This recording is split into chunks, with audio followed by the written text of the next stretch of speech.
അസ്സലാമു അലൈക്കും വറഹ്മത്തുള്ളാ. Social media എന്നത് ഒരുപാട് നല്ല കാര്യങ്ങൾ ചെയ്യാവുന്ന ഇടമാണെങ്കിലും അതിൽ ഒരുപാട് ഡാർക്ക് സൈഡും കൂടെ ഉണ്ട്. അപ്പോൾ അതിൻ്റെ ഒരു പല വശങ്ങൾ ചർച്ച ചെയ്യാനാണ് ഇൻഷാ അല്ലാഹ് ഇന്ന് നമ്മൾ ഉദ്ദേശിക്കുന്നത്. നമ്മളോടൊപ്പം ഒരു ഗസ്റ്റും ഉണ്ട്, മിസ്റ്റർ വാഫി ഷിഹാദാണ്. അദ്ദേഹം സൈക്കോളജിസ്റ്റാണ്. ഈജിപ്തിലും അതുപോലെ മദീനയിലും പഠിച്ച് ഇപ്പോൾ കറൻ്റ്ലി HBKU യൂണിവേഴ്സിറ്റിയിൽ റിസർച്ച്, ഖത്തറിലെ HBKU യൂണിവേഴ്സിറ്റിയിൽ റിസർച്ച് ചെയ്തുകൊണ്ടിരിക്കുകയാണ്. Wafy Shihad, welcome to our podcast. അസ്സലാമു അലൈക്കും. വലൈക്കും അസ്സലാം വറഹ്മത്തുള്ളാഹി വബറകാത്ത്. കുട്ടികളെയല്ല സോഷ്യൽ മീഡിയ, ഇതാണ് നമ്മുടെ ക്യാമ്പയിന്. ഈ ഒരു വാക്ക് കേൾക്കുമ്പോൾ എന്താണ് മനസ്സിലോട്ട് വരുന്നത്? അത് വളരെ റെലവൻ്റ് ആയിട്ടുള്ള ഒരു ടൈറ്റിലാണ് കേട്ടോ. അങ്ങനത്തെ ഒരു ലേബിൾ ചൂസ് ചെയ്ത ആൾ ഞാൻ ആദ്യം അപ്രിഷ്യേറ്റ് ചെയ്യാണ്. കാരണം ഇറ്റ് ഈസ് റിയലി അസ്റ്റോണിഷിങ്. എനിക്ക് ഏറ്റവും കൂടുതൽ കിട്ടുന്ന കേസുകളിലൊന്ന് കുട്ടികളും ഇൻ്റർനെറ്റ് യൂസേജും തമ്മിൽ ബന്ധപ്പെട്ട് കിടക്കുന്നതാണ്.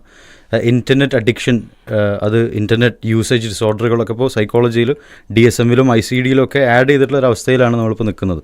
പല കുട്ടികൾക്കും പെത്തോളജി തന്നെ ഡെവലപ്പ് ചെയ്തിട്ടുണ്ട്. ചില കേസുകൾ കേട്ട് കഴിഞ്ഞാൽ തന്നെ നമ്മൾ ഞെട്ടുന്നൊരവസ്ഥ, ഇങ്ങനെയും അതിനൊരു എഫക്റ്റ് ഉണ്ടോ എന്നുള്ളത് സുബ്ഹാനല്ലാഹ് പലപ്പോഴും പല ആളുകളും തിരിച്ചറിയുന്നില്ല.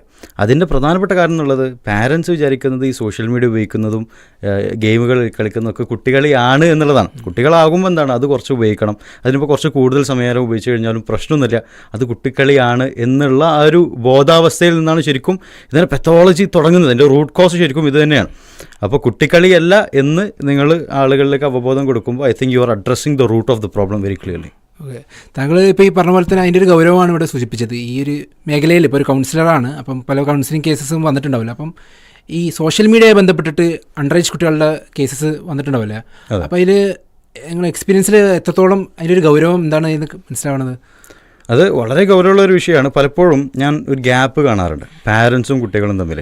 ചില കുട്ടികൾ ചില കേസുകളായിട്ട് ഇപ്പോൾ സൈക്കോളജിയുടെ ഫണ്ടമെൻ്റലായിട്ട് പ്രോട്ടോക്കോളിൻ്റെ ഭാഗമാണ് വളരെ പ്രൈവസി മെയിൻറ്റെയിൻ ചെയ്യുക, കോൺഫിഡൻഷ്യാലിറ്റി മെയിൻറ്റെയിൻ ചെയ്യുക എന്നുള്ളതൊക്കെ. അപ്പോൾ ഒരു കുട്ടി മുന്നിൽ നിന്ന് സംസാരിക്കുമ്പോൾ അവന് യാതൊരു വിധത്തിൽ ഒരാളോടും ഷെയർ ചെയ്യാത്ത കുറേ കാര്യങ്ങളാണ് ഷെയർ ചെയ്യുക. അപ്പോൾ ചില കുട്ടികൾ പൊണോഗ്രഫി അഡിക്ഷൻ, 10 വയസ്സ് 11 വയസ്സാണ്, എത്രയോ കാലമായിട്ട് അവൻ പൊണോഗ്രഫി കാണുന്നു. ഒരു 3 years 2 years മുന്നേ പൊണോഗ്രഫി കാണുന്നത് തുടങ്ങിയിട്ടുണ്ട് എന്നുള്ളതൊക്കെ പറയുമ്പം അത് വലിയൊരു കാര്യമാണ്. പക്ഷേ പാരൻസിനോട് സംസാരിക്കുമ്പോൾ പലപ്പോഴും പാരൻസിന് ഇതിനെപ്പറ്റി ഒരു ഐഡിയ ഇല്ല.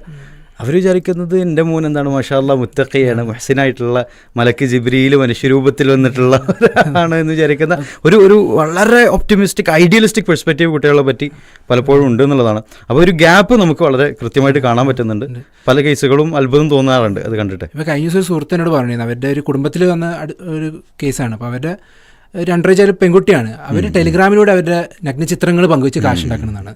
അപ്പോൾ നമ്മളത് ആലോചിക്കുമ്പോൾ അത് ഉൾക്കൊള്ളാൻ പ്രയാസം ഉണ്ടെങ്കിൽ അതൊരു കോമൺ ആണെന്നാണ് ഇപ്പം മനസ്സിലാക്കുക. പല അങ്ങനത്തെ ഒരു കേസസ് റിപ്പോർട്ട് ചെയ്യുന്നുണ്ട്. അപ്പം അവർ എന്തുകൊണ്ടാണ് അങ്ങനെ സംഭവിക്കുന്നതെന്ന് ചോദിക്കുമ്പോൾ അവർ സോഷ്യൽ മീഡിയ യൂസ് ചെയ്യുമ്പോൾ അവർക്ക് നിരന്തരം കിട്ടുന്ന ലിബറലിസത്തിൻ്റെ ഒരു ആശയം, അവർക്ക് ഇതൊക്കെ മൈ ബോഡി മൈ ചോയ്സ്, ഇതൊന്നും വലിയ പ്രശ്നമല്ല, നമുക്ക് നമ്മുടെ ബോഡീൻ്റെ റൈറ്റ് ആണെന്നുള്ള ഒരു തോന്നലുണ്ടല്ലോ.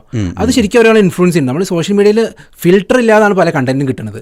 അതാണ് ഒരു സ്വാധീനിക്കാൻ തോന്നുന്നത്. അപ്പോൾ അത്തരത്തിലുള്ള ഇങ്ങനത്തെ പല കേസസും ഉണ്ടാവും. അപ്പോൾ അങ്ങനെ മനസ്സിലോട്ട് എന്തെങ്കിലും വരുന്ന ചില കേസ് ഉണ്ടായി ഇപ്പോൾ ഇത്തരത്തിലുള്ള ഒരു അഡിക്ഷൻ്റെ വേറെ എക്സ്ട്രീം ലെവലിലായിട്ടോ? അതെ, ഇത് GCC-യിലാണ്. ഞാൻ പേഴ്സണൽ ഡീറ്റെയിൽസും കാര്യങ്ങളൊന്നും പറയുന്നില്ല. നിങ്ങൾ പറഞ്ഞ പോലെ വളരെ ചെറിയ ഒരു മോളാണ്, 13-14 വയസ്സ് ഈ കാറ്റഗറിയിലുള്ള കുട്ടിയാണ്.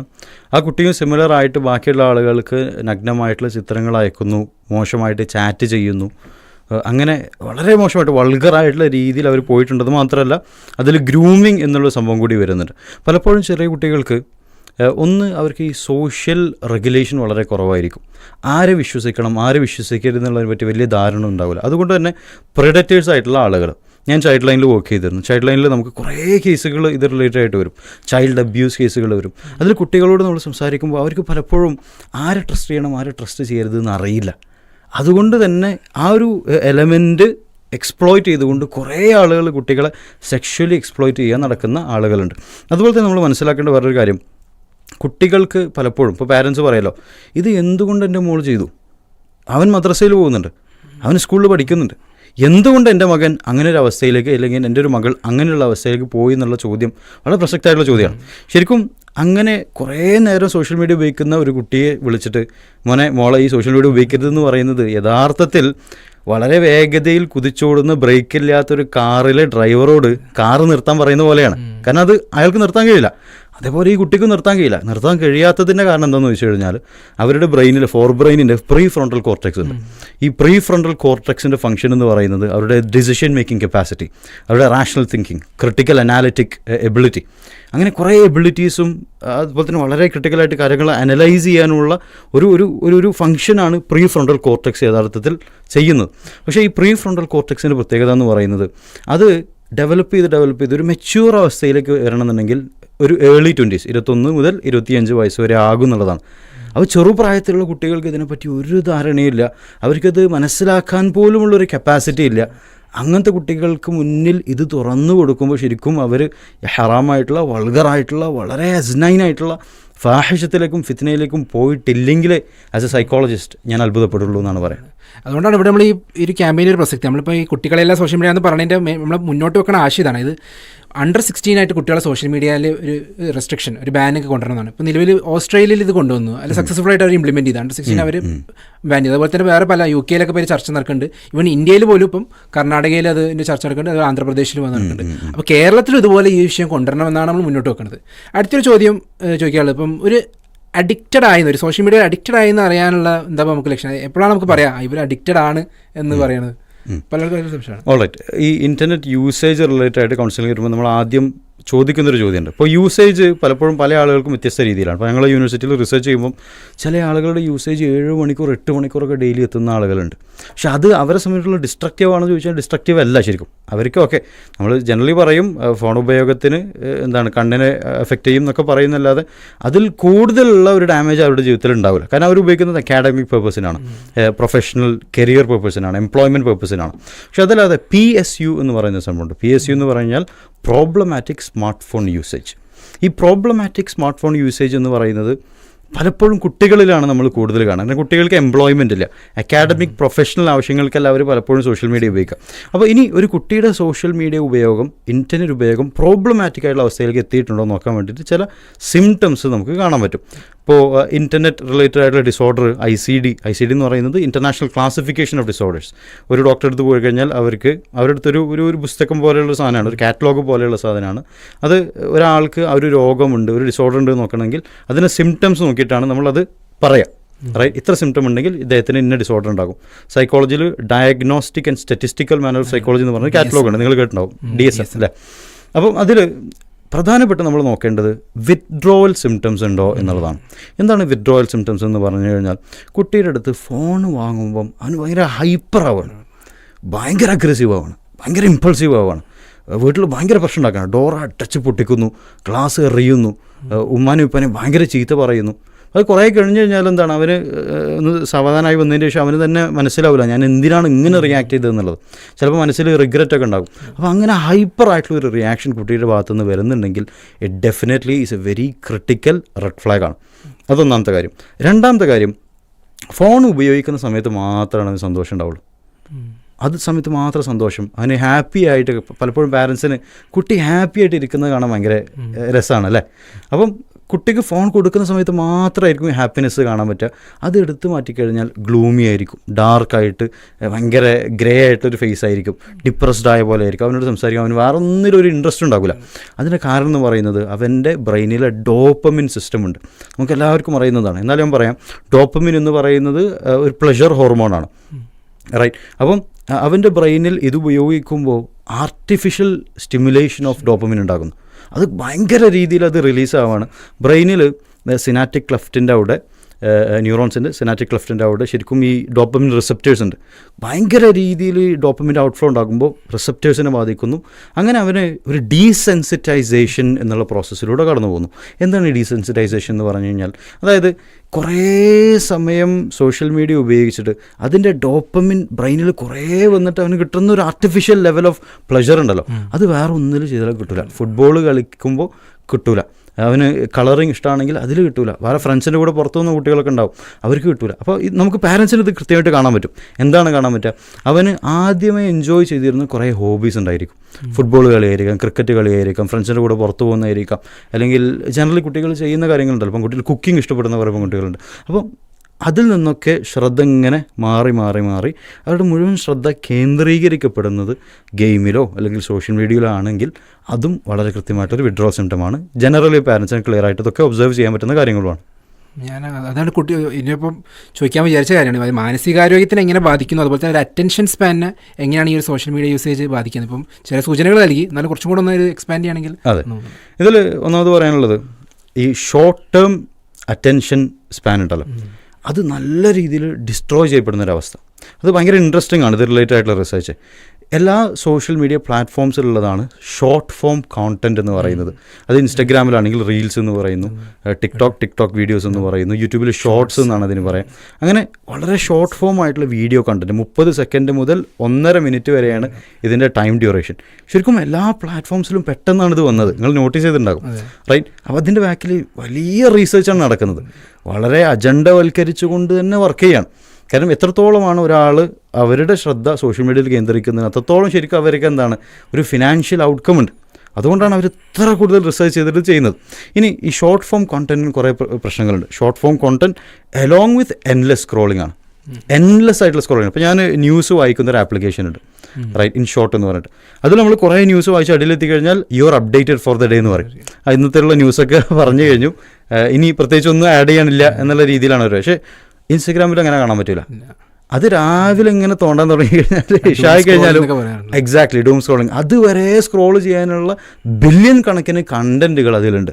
ഇനി കണ്ടൻറ്റുകൾ പ്രത്യേകത എന്താണെന്ന് പറഞ്ഞാൽ, ഈ കണ്ടൻറ്റുകൾ കാണുമ്പം ശരിക്കും ഡോപ്പമിൻ റിലീസ് ഉണ്ടാകും. അതുപോലെ തന്നെ ഇനി അടുത്തതെന്ത് എന്നുള്ളതിൻ്റെ ഒരു ആകാംക്ഷയുണ്ട്, റൈറ്റ്? അപ്പോൾ ഇൻവേരിയബിൾ ആയിട്ടുള്ള രീതിയിലാണ് ഡോപ്പമിൻ കൊടുക്കുന്നത്. എപ്പോഴും ഡോപ്പമിൻ അതേ ലെവൽ കിട്ടിക്കോളുന്നില്ല. ചിലത് വളരെ ഫണ്ണി ആയിട്ടുള്ള കണ്ടൻറ്റ് ആയിരിക്കും, അടുത്തത് ചിലപ്പോൾ ഷോക്കിംഗ് ആയിട്ടുള്ള അഡ്രനലിൻ റഷ് ഉണ്ടാക്കുന്ന കണ്ടൻറ്റ് ആയിരിക്കും, ചില കണ്ടൻറ്റ് കോർട്ടിസോൾ ഉണ്ടാക്കുന്ന കണ്ടൻറ്റ് ആയിരിക്കും. അപ്പം നമ്മുടെ ന്യൂറോ ട്രാൻസ്മിറ്റർ സിസ്റ്റം മൊത്തമായിട്ട് ഫ്ലക്ച്വേറ്റ് ചെയ്യുന്ന ഒരവസ്ഥ വരികയാണ്. ശരിക്കും ഭയാനകരമാണ്. അധികം ആളുകളും ഇതിൻ്റെ ന്യൂറോ സയൻസ് അറിയാത്തത് കൊണ്ടാണ്. അറിഞ്ഞിരുന്നെങ്കിൽ അത്രത്തോളം അവർ ഭയപ്പെടും. കുട്ടികളെ ഫോണിൻ്റെ അടുത്തേക്ക് എന്താണ് ഈ ക്വാറന്റൈൻ ചെയ്യല്ലോ, അതായത് ഒരു ഫോൺ ക്വാറന്റൈൻ ചെയ്ത് വെക്കും. അത്രയും ഭീകരമായിട്ടുള്ള അവസ്ഥയാണ്. അപ്പോൾ കുട്ടികൾ ഷോർട്ട് ഫോം കോണ്ടന്റ് കുറേ കാണുമ്പം അവർക്ക് ഒന്നിൽ ഫോക്കസ് ചെയ്യാൻ പറ്റാത്തൊരവസ്ഥ വരുന്നു. ഒരു 100 റീൽസ് കണ്ടിട്ടുള്ള ഒരാളോട് ചോദിച്ചാൽ മതി നിങ്ങൾ ഇന്ന് എന്തൊക്കെയാണ് മുഴുവനായിട്ട് കണ്ടുവെച്ച് കഴിഞ്ഞാൽ അവർക്ക് അവിടെയും ഇവിടെ ടച്ച് ചെയ്ത് പറയാമെന്നുള്ളതല്ലാതെ വേറെ പ്രത്യേകിച്ചൊന്നും പറയാൻ കഴിയില്ല. അതേപോലെ ഇൻഫർമേഷൻ ഇൻടോക്സിക്കേഷൻ ഉണ്ടാകുന്നു. ഇൻഫർമേഷൻ ഇൻടോക്സിക്കേഷൻ എന്ന് പറഞ്ഞാൽ കുറേ ഇൻഫർമേഷൻ ഒരു 30 മിനിറ്റ് ഉപയോഗിച്ചിട്ടുണ്ടെങ്കിൽ 60 റീൽസ് കണ്ടിട്ടുണ്ടാകും. 30 സെക്കൻഡിൻ്റെ 60 റീൽസോ 60 ടിക്ടോക്ക് വീഡിയോസോ ഷോർട്ട് ഫോം കോണ്ടൻറ്റോ കണ്ടിട്ടുണ്ടാകും. അതിലെല്ലാത്തിലും കുറേ ടൈപ്പ് ഇൻഫർമേഷനാണ്. ഇത് മൊത്തം നമ്മുടെ മൈൻഡിലേക്ക് കയറുകയാണ്. അപ്പോൾ മൈൻഡിൽ ഷോർട്ട് ടേം മെമ്മറി ഉണ്ട്, ലോങ് ടേം മെമ്മറി ഉണ്ട്, വർക്കിംഗ് മെമ്മറി ഉണ്ട്. ഇത് വർക്കിംഗ് മെമ്മറിയിൽ പോയിട്ട് അവിടെ ഇങ്ങനെ കുറേ നേരം കളിക്കുമ്പോൾ ലോങ് ടേം മെമ്മറിയിലേക്ക് ഒന്നും കയറാത്തൊരവസ്ഥ വരുന്നു. അപ്പോൾ ഒരു കുട്ടിയെ സംബന്ധിച്ചിടത്തോളം ടെക്സ്റ്റ് ബുക്ക് വായിക്കുന്ന എക്സാമിന് പ്രിപ്പയർ ചെയ്യുന്നൊരു കുട്ടിക്ക് അവനിങ്ങനെ കണ്ടൻറ്റ് ഇങ്ങനെ വായിച്ചു വരുന്നു. ഒന്നാമത്തെ ലെസണിൻ്റെ 1ാമത്തെ പേജ് തുടങ്ങി ഒരു 5ാമത്തെ പേജ് എത്തുമ്പം 1ാമത്തെ പേജിൽ എന്താ വായിച്ചെന്ന് ഓർമ്മ കിട്ടുന്നില്ല. ഷോർട്ട് ടേം മെമ്മറി ലോസ് പോലെ അങ്ങനെ വരുന്നു. അതുപോലെ തന്നെ സൈക്കോളജിസ്റ്റുകൾ പറയുന്നതും എത്രത്തോളം അവൻ സോഷ്യൽ മീഡിയ ഉപയോഗിക്കുന്നോ അത്രത്തോളം അവൻ്റെ അറ്റൻഷൻ സ്പാന് കുറഞ്ഞു വരും എന്നുള്ളതാണ്. ചില കുട്ടികൾക്ക് അറ്റൻഷൻ സ്പാന് 2 സെക്കൻഡോ 3 സെക്കൻഡോ മാത്രമേ ഉള്ളൂ. സുബ്ഹാനല്ലാഹ്, ക്ലാസ്സിലിരുന്ന് കഴിഞ്ഞാൽ അവർക്ക് ഒന്നിനും ഫോക്കസ് ചെയ്യാൻ പറ്റുന്നില്ല. അതിന് കൂടെ പറയാൻ പറ്റുന്നൊരു കാര്യമാണ് ഈ കോഗ്നിറ്റീവ് സോണിങ് ഔട്ട് എന്ന് പറയുന്നത്. കോഗ്നിറ്റീവ് സോണിങ് ഔട്ട് എന്ന് പറഞ്ഞാൽ അവർ ക്ലാസ്സിലായിരിക്കും, പക്ഷെ അവരുടെ മൈൻഡ് വേറെ എവിടെയോ ആയിരിക്കും. കണ്ടിട്ടുള്ള ഇൻസ്റ്റഗ്രാം കണ്ടൻറ്റിൽ വേറെ എന്തെങ്കിലും സാധനം ഹൈപ്പോത്തസിസ് ചെയ്ത് മനസ്സിൽ ഇങ്ങനെ കാണായിരിക്കും. അതിൻ്റെ കുറേ സീനറികൾ, കണ്ടിട്ടുള്ള ഡ്രാമകൾ, സിനിമകൾ, സീരീസുകളുടെ എപ്പിസോഡുകളൊക്കെ ഇങ്ങനെ ആലോചിച്ച് കുറേ സമയം ക്ലാസ്സിലാണ് ഉണ്ടാവുക. അപ്പോൾ അവർക്ക് ഒരിക്കലും ക്ലാസ്സിൽ ഫോക്കസ് ചെയ്യാൻ പറ്റില്ല. അതിൻ്റെ കൂടെ അഡീഷണൽ ഒരു കാര്യം കൂടി പറയുകയാണ്, അവർക്ക് കുറേ ഷോർട്ട് ഫോം കണ്ടൻറ്റ് കാണുമ്പോൾ തന്നെ അവർക്ക് കുറേ രീതിയിലുള്ള എക്സ്പീരിയൻസുകളാണ് ഉണ്ടാകുക. ഞാൻ പറഞ്ഞു, ചിലത് അഡ്രനലിനാണ്, ചിലത് കോർട്ടിസോൾ റിലീസിംഗ് ആണ്, ചിലത് ഡോപ്പമിൻ റിലീസിംഗ് ആണ്. അങ്ങനെ ന്യൂറോ ട്രാൻസ്മിറ്റർ ഇങ്ങനെ മാറിക്കളിക്കുകയാണല്ലോ. അപ്പോൾ അവർക്ക് ഇമോഷൻസ് പ്രോപ്പറായിട്ട് റെഗുലേറ്റ് ചെയ്യാൻ പറ്റില്ല. അതിൻ്റെ ഉള്ളിൽ തന്നെ മൂഡ് സ്വിങ്സും മൂഡ് ഡിസോർഡറുകളും കൂടും. ഒരു സമയം ക്ലാസ്സിലിരിക്കുമ്പോൾ പഠിക്കാനിരിക്കുകയാണെങ്കിൽ പെട്ടെന്നൊരു സാഡ്നെസ് മനസ്സിലേക്ക് വരികയാണ്, എന്താണ് കാരണം എന്നറിയില്ല. പെട്ടെന്നൊരു ഹാപ്പിനെസ് വരികയാണ്, എന്താണ് കാരണം എന്നറിയില്ല. ഒരു നിമിഷം ചിരിക്കുന്നു, മറ്റൊരു നിമിഷം കരയുന്നു. ഇത് ശരിക്കും ഒരു മെൻ്റൽ അബ്നോർമാലിറ്റിയുടെ അവസ്ഥയിലേക്ക് കുട്ടികളെ പുഷ് ചെയ്യുന്നു എന്നുള്ളത് തന്നെയാണ്. ഇങ്ങനെ കേൾക്കുമ്പോൾ എങ്ങനെയാണ് ഒരു പാരൻറ്റിന് ഇതൊക്കെ അറിഞ്ഞൊരു പാരൻറ്റിന് ഇത് കൊടുക്കാൻ പറ്റുക ഫോൺ എന്നുള്ളൊരു ഗൗരവമായ ചോദ്യമാണ്. മറ്റൊരു ഏരിയയിലോട്ട് പോകണമെങ്കിൽ നമ്മളിപ്പം ഏജ് അപ്രോപ്രിയേറ്റ് കണ്ടൻറ്റിൻ്റെ കാര്യം പറയുകയാണെങ്കിൽ ഇപ്പം സോഷ്യൽ മീഡിയയിൽ ഇപ്പോൾ പറയും ഏജ് റെസ്ട്രിക്ഷൻ ഉണ്ട്, പക്ഷേ നമുക്ക് ജസ്റ്റ് ഒരു ഡേറ്റ് ഓഫ് ബർത്ത് മാറ്റിയാൽ നമുക്ക് അക്കൗണ്ട് ഉണ്ടാക്കാൻ പറ്റും. ഇപ്പോൾ യെസ് ഐ ആം 18+ ഒരു ടിക്ക് എടുത്താൽ നമുക്ക് പല കണ്ടന്റ് കിട്ടാൻ പറ്റും. അപ്പം ഒരു കുട്ടിക്ക് കാണാൻ പാടില്ലാത്തില്ല, അവർക്ക് ഏജ് അപ്രോപ്രിയേറ്റ് അല്ലാത്തൊരു കണ്ടന്റിൽ എളുപ്പത്തിൽ എത്താൻ പറ്റുന്ന ഒരു അവസ്ഥയാണ് ഇപ്പോൾ സോഷ്യൽ മീഡിയയിലുള്ളത് മൊത്തത്തിൽ. അപ്പോൾ അങ്ങനെയുള്ള ഒരു കാര്യത്തിലോട്ട് എത്തിപ്പെടുമ്പോൾ ഒരു ഏജ് അപ്രോപ്രിയേറ്റ് ഇല്ലാത്ത പല കണ്ടന്റ് കൺസ്യൂം ചെയ്യുമ്പം അത് ഉണ്ടാക്കുന്ന പ്രശ്നങ്ങൾ എന്തൊക്കെയാണ്? ഈ ഏജ് അപ്രോപ്രിയേറ്റ് എന്ന് സോഷ്യൽ മീഡിയ പ്ലാറ്റ്ഫോംസ് ഉപയോഗിക്കുന്ന ആളുകളെ പൊട്ടന്മാരാക്കാൻ വേണ്ടിയിട്ടാണ്. വളരെ ഡയറക്റ്റായിട്ട് പറയാൻ കേട്ടോ. അതായത് ശരിക്കും സിഗരറ്റ് പാക്കറ്റിൻ്റെ പുറത്ത് പറയല്ലോ, സിഗരറ്റ് ഉപയോഗിച്ച് കഴിഞ്ഞാൽ ഇങ്ങനെ പ്രശ്നം ഉണ്ടാകും. അല്ലെങ്കിൽ സിനിമയിൽ ഒരു വില്ല അല്ലെങ്കിൽ ഹീറോ ഭയങ്കര ആക്ഷൻസ് ഒക്കെ വെച്ചിങ്ങനെ വരുന്നു, വീഡിയോ ഉപയോഗിക്കുന്നു, എന്നിട്ട് അതിൻ്റെ ഇടയിൽ ഇങ്ങനെ കൊടുക്കും, നിങ്ങൾ വീഡിയോ ഉപയോഗിക്കാൻ പാടില്ല എന്ന് കൊടുത്തു കഴിഞ്ഞാൽ വീഡിയോ ഉപയോഗിക്കാൻ പാടില്ല എന്ന് അധികം ആൾക്കാരും കാണുന്നില്ല. ഇനി കണ്ടു കഴിഞ്ഞാൽ തന്നെ മൈൻഡ് ചെയ്യില്ല. അപ്പം ഇനി മൈൻഡ് ചെയ്താൽ തന്നെ അതിലോട്ടാണ് ഫോക്കസ് പോവുക, ആ ഉപയോഗിക്കുന്ന ഭയങ്കര അതിനെ ഹൈലൈറ്റ് ചെയ്ത് കാണിക്കുന്നതിലേക്കാണ് ഫോക്കസ് പോവുക. Exactly, glorification. അപ്പോൾ ഇവിടെ സോഷ്യൽ മീഡിയ റിലേറ്റഡ് ആയിട്ട് അവർ ഏജ് റെസ്ട്രിക്ഷൻ വെക്കുന്നത് തന്നെ വളരെ സിമ്പിളായിട്ട് ഓവർകം ചെയ്യാൻ പറ്റുന്ന ഒരു ഏജ് റെസ്ട്രിക്ഷനാണ്. വളരെ ഇപ്പോൾ ഒരു ബാങ്ക് പുറത്ത് പണം ഇങ്ങനെ വെച്ചിട്ട് പറയാണ്, നിങ്ങൾ ആരും ഇത് എടുക്കരുത്, എന്നിട്ട് അതിൻ്റെ പുറത്ത് ഈർക്കിളി കമ്പുകൾ കൊണ്ട് ഇങ്ങനെ ഇതിങ്ങനെ വെക്കുകയാണ്. അത് ആർക്കും ചാടിക്കിടക്കാം. അതേപോലെയാണ് ഇതിൻ്റെ അവസ്ഥ എന്ന് പറയുന്നത്. ശരിക്കും ഈ കഴിഞ്ഞ മാർച്ച് 26-ന് US ഒരു കോടതി മെറ്റയെയും ഗൂഗിളിനെയും കോടതിയിലേക്ക് വിളിച്ചിട്ട് അവരുടെ മേലെ ഫൈൻ ചെയ്തത് $20 million. അതൊരു വലിയ ഒരു സിവിൽ കേസായിരുന്നു. ആ $20 million ഫൈൻ ചെയ്യുമ്പോൾ അവിടെയുള്ള പാരൻസ് പറഞ്ഞ സംഭവമുണ്ട്, we are accusing Google and Meta for destroying the childhood of our children. ഭയങ്കര അസ്റ്റോണിഷിംഗ് ആണ്. അപ്പോൾ അവർക്ക് പറയാലോ, അതായത് ഞങ്ങൾ ഏജ് റെസ്ട്രിക്ഷൻ വെച്ചിരുന്നു എന്ന് പറയാലോ, പക്ഷെ അതൊന്നും ഒരു കോടതിക്ക് മുന്നിൽ പോലും പോവാത്ത സാധനമാണ്. Right, so it's very clear. The damage is really visible and observable. അപ്പോൾ ജസ്റ്റ് ഒരു ഏജ് റെസ്ട്രിക്ഷൻ ഉണ്ട് വിചാരിച്ചിട്ടൊന്നും കുട്ടികളുടെ മേത്ത് ഇതിന് ഹാംസ് വരില്ല എന്നൊന്നുമില്ല. നമ്മൾ എക്സ്ട്രാ സ്റ്റെപ്സ് എടുക്കേണ്ട ആവശ്യകത അതിക്രമിച്ചിരിക്കും. തീർച്ചയായും. അതുപോലെ തന്നെയാണ് മറ്റൊരു ഏരിയ, ഇപ്പോൾ ഡിജിറ്റൽ വാലിഡേഷൻ. അതായത് കുട്ടികൾക്ക് ലൈക്കും ഷെയറും നല്ലോണം കിട്ടുമ്പോൾ അവർക്ക് എപ്പോഴാണ് ഒരു ഉഷാർ, അല്ലെങ്കിൽ ലൈക്ക് കുറഞ്ഞാൽ അത് അവരുടെ മൂഡിനെ എഫക്റ്റ് ചെയ്യും. അങ്ങനെ സോഷ്യൽ മീഡിയയിൽ എങ്ങനെയാണ് അവർക്ക് കിട്ടുന്ന റിയാക്ഷൻ, അതാണ് അവരുടെ വ്യക്തിത്വത്തിനെ ഡിഫൈൻ ചെയ്യണം എന്നൊരവസ്ഥ വരും. അത് എത്രത്തോളം ഡിട്രിമെൻ്റലാണ് അവർ ഒരു സൈക്കോളജിക്കലി സ്പീക്കിംഗ്, അതെങ്ങനെയാണ് എഫക്റ്റ് ചെയ്യുന്നത് കുട്ടീൻ്റെ? അതെ, ഞാൻ നേരത്തെ പറഞ്ഞുള്ള കേസ് ഉണ്ടല്ലോ, GCC എന്നുള്ള ഒരു 13-14 വയസ്സുള്ള ഒരു പെൺകുട്ടി, അവൾ ശരിക്കും നഗ്നമായിട്ടുള്ള ചിത്രങ്ങൾ അയക്കുന്നു എന്നുള്ളൊരവസ്ഥയിൽ നിന്ന് നമ്മളൊന്ന് ബാക്ക് ട്രാക്ക് ചെയ്ത് നോക്കുക. ബാക്ക് ട്രാക്ക് ചെയ്യുമ്പോൾ അവരുടെ പാരൻസ് രണ്ടാളും വർക്കിംഗ് പ്രൊഫഷണൽസാണ്. ഒരു കുട്ടി ശരിക്കും ആഗ്രഹിക്കുന്ന കുറച്ച് സാധനങ്ങളുണ്ട്. എല്ലാ കുട്ടികളും ജനിച്ച് വീഴുന്നത് 2 ഹങ്കർ വെച്ചിട്ടാണ്, touch hunger and recognition hunger. കുട്ടിയെ ഹഗ് ചെയ്യുക, പുഞ്ചരിക്കുക, മുത്തം വെക്കുക എന്നൊക്കെ പറഞ്ഞാൽ ടച്ച് ഹങ്കറാണ്. റെക്കഗ്നിഷൻ ഹങ്കർ എന്ന് പറഞ്ഞാൽ എൻ്റെ പാരൻസ് എന്നെ അപ്രീഷിയേറ്റ് ചെയ്യണം, എന്നെ നോക്കിയിട്ട് നല്ല വാക്കുകൾ എന്നോട് പറയണം, എന്നെ വാലിഡേറ്റ് ചെയ്യണം. അങ്ങനെ കുറേ ഭയങ്കര ഡീപ്പായിട്ടൊരു ഹങ്കർ തന്നെയാണ്, വിശപ്പ് തന്നെയാണ്, ഡെയിലി കിട്ടാത്തൊരു സാധനമാണെന്ന് ഞാൻ പറയും. അപ്പോൾ അത് കിട്ടാതിരിക്കുമ്പം അതിന് ആൾട്ടർനേറ്റീവ് സോഴ്സുകൾ കുട്ടി തിരഞ്ഞു പോവുകയാണ്. അപ്പോൾ ഈ പെൺകുട്ടി ശരിക്കും വളരെ മാരകമായിട്ടുള്ളൊരു അവസ്ഥയിലേക്ക് എത്താനുള്ള കാരണം എന്ന് വെച്ച് കഴിഞ്ഞാൽ, she's in A social circle. Social മീഡിയയിൽ ഒരു സ്പെസിഫിക് ഗ്രൂപ്പിലുണ്ട്. അതിൽ അവൾ എന്ത് പോസ്റ്റ് ചെയ്ത് കഴിഞ്ഞാലും ഭയങ്കര വാലിഡേഷനാണ്. You look really good, you look wonderful, you look beautiful എന്നൊക്കെ പറഞ്ഞിട്ട് ആളുകളിങ്ങനെ പറഞ്ഞുകൊണ്ടേയിരിക്കുകയാണ്. അതിലധികവും പറയുന്ന ആളുകൾ ഗ്രൂമേഴ്സാണ്, പ്രെഡറ്റേഴ്സാണെന്ന് ആളുകൾ തിരിച്ചറിയുന്നേ ഇല്ല. ലിബറൽവാദികൾ പറയും അവർ പോസ്റ്റ് ചെയ്യട്ടെ, it's their freedom of choice എന്നൊക്കെ പറഞ്ഞിട്ട് പോസ്റ്റ് ചെയ്യിപ്പിക്കുന്നു. അതുപോലെ തന്നെ സോഷ്യൽ മീഡിയയിൽ പോസ്റ്റ് ചെയ്യുന്ന പിക്ചേഴ്സ്, പോസ്റ്റ് ചെയ്യുന്ന ആളുകളുടെ ജനറൽ അവസ്ഥ നോക്കുകയാണെങ്കിൽ ചിലപ്പോൾ അവർക്ക് വാല്യൂസ് ഉണ്ടായിക്കൊള്ളുന്നില്ല. എത്രത്തോളം എക്സ്പോസിങ് ആയിട്ടുള്ള ഫോട്ടോകൾ പോസ്റ്റ് ചെയ്യുന്നു അതിനാണ് കൂടുതൽ ലൈക്കുകൾ കിട്ടുക. പ്രെഡറ്റേഴ്സിനും ഗ്രൂമേഴ്സിനും ആവശ്യമുള്ളത് ശരിക്കും അതാണ്. അപ്പം അതിൽ അവർ വാലിഡേറ്റ് ചെയ്യപ്പെട്ടാണ്. You look wonderful, you look amazing, you look beautiful എന്നൊക്കെ കേൾക്കുമ്പോൾ അവരുടെ മനസ്സിൽ ഓൾറെഡി ആ ഹങ്കറുണ്ട്, ഒരു വോയിഡുണ്ട്, വലിയൊരു കുഴി അവരുടെ മനസ്സിലുണ്ട്. അതിങ്ങനെ ഫിൽ ചെയ്യപ്പെട്ടാണ്, വാലിഡേറ്റ് ചെയ്യപ്പെട്ടാണ്. ഈ വാലിഡേഷൻ എന്ന് പറയുന്നത് ഒരു തരത്തിൽ ബ്രെയിൻ വാഷിങ് കൂടിയാണ്. കാരണം ചില ആളുകൾ ആർട്ടിഫിഷ്യലി കുറേ അവസ്ഥയിലേക്ക് വാലിഡേഷൻ കൊടുക്കുന്നു. അങ്ങനെയാണ് 13 വയസ്സുള്ളൊരു പെൺകുട്ടി വളരെ മോശമായിട്ടുള്ള പിക്ചേഴ്സ് അങ്ങോട്ട് അയക്കുന്നത്. അല്ലെങ്കിൽ ഒരു കുട്ടി അങ്ങനെ ചെയ്യില്ല. റൈറ്റ്. സോ ആ വാലിഡേഷൻ എന്നുള്ളത് ശരിക്കും ഈ എക്സ്പ്ലോയിറ്റേഷൻ്റെ ഒരു ടൂളാണ് എന്നുള്ളത് നമ്മൾ വളരെ കൃത്യമായിട്ട് മനസ്സിലാക്കേണ്ടത്.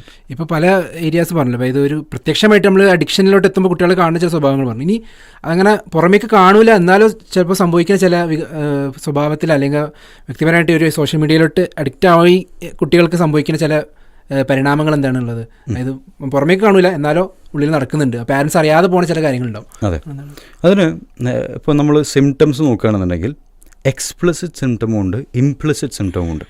എക്സ്പ്ലിസിറ്റ് സിംറ്റം എന്ന് പറഞ്ഞാൽ പുറത്ത് നമുക്ക് വളരെ ക്ലിയർ ആയിട്ട് കാണാൻ പറ്റും. റൈറ്റ്. ഇപ്പോൾ ഒരു കുട്ടിയുടെ വേഷവിധാനം മുഴുവനായിട്ട് മാറാണ്. അത് വളരെ എക്സ്റ്റേണലി ഒബ്സർവബിൾ ആയിട്ടുള്ള സാധനമാണ്. ഫോൺ എടുത്തു കഴിഞ്ഞാൽ ഭയങ്കര റിയാക്ട് ചെയ്യാണ്, വീട്ടിൽ മുഴുവൻ പ്രശ്നം ഉണ്ടാക്കുകയാണ്. വളരെ ക്ലിയർ ആയിട്ട് ഒബ്സർവ് ചെയ്യാൻ പറ്റിയുള്ള സാധനമാണ്. കുട്ടിക്ക് ഹാപ്പിനെസ് എന്ന് പറയുന്നത് ഫോൺ ഉപയോഗത്തിൻ്റെ സമയത്ത് മാത്രമാണെന്നുണ്ടെങ്കിൽ പാരൻസ് പെട്ടെന്നത് ഒബ്സർവ് ചെയ്യും. അതൊക്കെ എക്സ്പ്ലിസിറ്റ് സിംറ്റംസാണ്. ഇംപ്ലിസിറ്റ് സിംറ്റം എന്ന് പറഞ്ഞു കഴിഞ്ഞാൽ പാരൻസ് കുറച്ചും കൂടി എഫേർട്ട് എടുത്തിട്ട് അനലൈസ് ചെയ്യുമ്പോൾ മാത്രം കിട്ടുന്ന സംഭവമാണ്. ഫസ്റ്റ് എക്സാമ്പിൾ, കുട്ടിയുടെ ഫോൺ ഉപയോഗം അല്ലെങ്കിൽ ഇൻ്റർനെറ്റ് ഉപയോഗം സീക്രട്ടായിട്ട് മാറുന്നു, കുറച്ചും കൂടി സീക്രസി കൂടുന്നു. പാരൻസ് വരുന്ന സമയത്ത് ഫോൺ അടച്ചു വെക്കുന്നു, അല്ലെങ്കിൽ സംസാരിച്ചുകൊണ്ടിരിക്കുമ്പോൾ പാരൻസ് വരുമ്പോൾ ശബ്ദം കുറയുന്നു, റൈറ്റ്. അല്ലെങ്കിൽ സ്ക്രീനിൻ്റെ ബ്രൈറ്റ്നസ് അവർ കുറച്ച് വെക്കുന്നു, ഇയർഫോൺ ഉപയോഗം ഭയങ്കര കൂടുന്നു, റൈറ്റ്. അത് വളരെ കൂടുതൽ ഈ കുട്ടികളിൽ കാണാൻ പറ്റും, റൈറ്റ്. അതൊന്നാമത്തെ സംഭവം. അപ്പോൾ അതിൽ പാരൻസ് നിർബന്ധമായിട്ട് ചെയ്യേണ്ട കാര്യം എന്ന് വെച്ച് കഴിഞ്ഞാൽ ഈ ഫോൺ ഉപയോഗിക്കുന്ന സ്ഥലം അല്ലെങ്കിൽ അവർ ഇൻ്റർനെറ്റ് യൂസിൻ്റെ സ്ഥലം എന്ന് പറയുന്നത് ഒരു കോമൺ സ്ഥലത്താക്കാം, റൈറ്റ്. ഇപ്പോൾ പാരൻസ് ശ്രദ്ധിക്കേണ്ട പ്രധാനപ്പെട്ട കാര്യം എന്താണെന്ന് വെച്ച് കഴിഞ്ഞാൽ കുട്ടികളുടെ ഫോൺ ഉപയോഗം അല്ലെങ്കിൽ ഇൻ്റർനെറ്റ് യൂസിൻ്റെ ആ ഒരു സ്പേസ് ഒരു കോമൺ സ്പേസിലേക്ക് കൊണ്ടുവരാം. ബെഡ്റൂമിലൊന്നും ഒരിക്കലും കുട്ടിക്ക് ഫോണും ലാപ്ടോപ്പും വെക്കാനുള്ള സ്ഥലമൊന്നും വെച്ച് കൊടുക്കരുത്. പല പാരൻസും പറയും കുട്ടിക്ക് കൂടുതൽ പഠിക്കട്ടെ, അതിനുള്ള സൗകര്യം എന്താണ്, അവൻ്റെ റൂമിൽ ഒരു ലാപ്ടോപ്പും അൺലിമിറ്റഡ് ഇൻ്റർനെറ്റ് കണക്ഷനും ടിവിയും പ്ലേ സ്റ്റേഷൻ വെക്കാൻ എല്ലാ സാധനവും ഒരുമിച്ച് വെച്ച് കൊടുക്കുന്ന ഫെസിലിറ്റേറ്റ് ചെയ്യുന്ന പാരൻസ് ഉണ്ട്. സുബ്ഹാനല്ലാഹ്. അവർ ചെയ്യുന്നതിൻ്റെ അനാലജി എന്ന് പറയുന്നത് കുട്ടിയുടെ കയ്യിൽ തോക്ക് വെച്ച് കൊടുക്കുന്ന പോലെ തന്നെയാണ്, അല്ലെങ്കിൽ കത്തി വെച്ച് കൊടുക്കുന്ന പോലെ തന്നെയാണ്. അത്രയും കൂടുതൽ ഡാമേജാണ് ശരിക്കും ഇതിലുണ്ടാക്കുന്നത്. എനിക്ക് ഓർമ്മയുണ്ട് ഒരു കൗൺസിലിംഗ് കേസിൽ പാരൻ്റ് വന്നിട്ട് ഇങ്ങനെ കരയാണ്. അതിന് കുറേ കാരണങ്ങളുണ്ട്, ഞാൻ കൂടുതൽ ഡീറ്റെയിൽസ് ഒന്നും അതിൽ പറയുന്നില്ല. പക്ഷേ സോഷ്യൽ മീഡിയ കൊണ്ട് ശരിക്കും ആ കുട്ടിയുടെ ജീവിതം കംപ്ലീറ്റ് ആയിട്ട് തകർന്നു പോയിട്ടുള്ളൊരവസ്ഥ. അത് സെക്ഷൽ അബ്യൂസ് വിഷയമുണ്ട്, ശരിക്കും പോലീസ് കേസാണത്. അതുകൊണ്ടാണ് ഞാൻ പിന്നെ കൂടുതൽ ഡീറ്റെയിൽസ് പറയാത്തത്.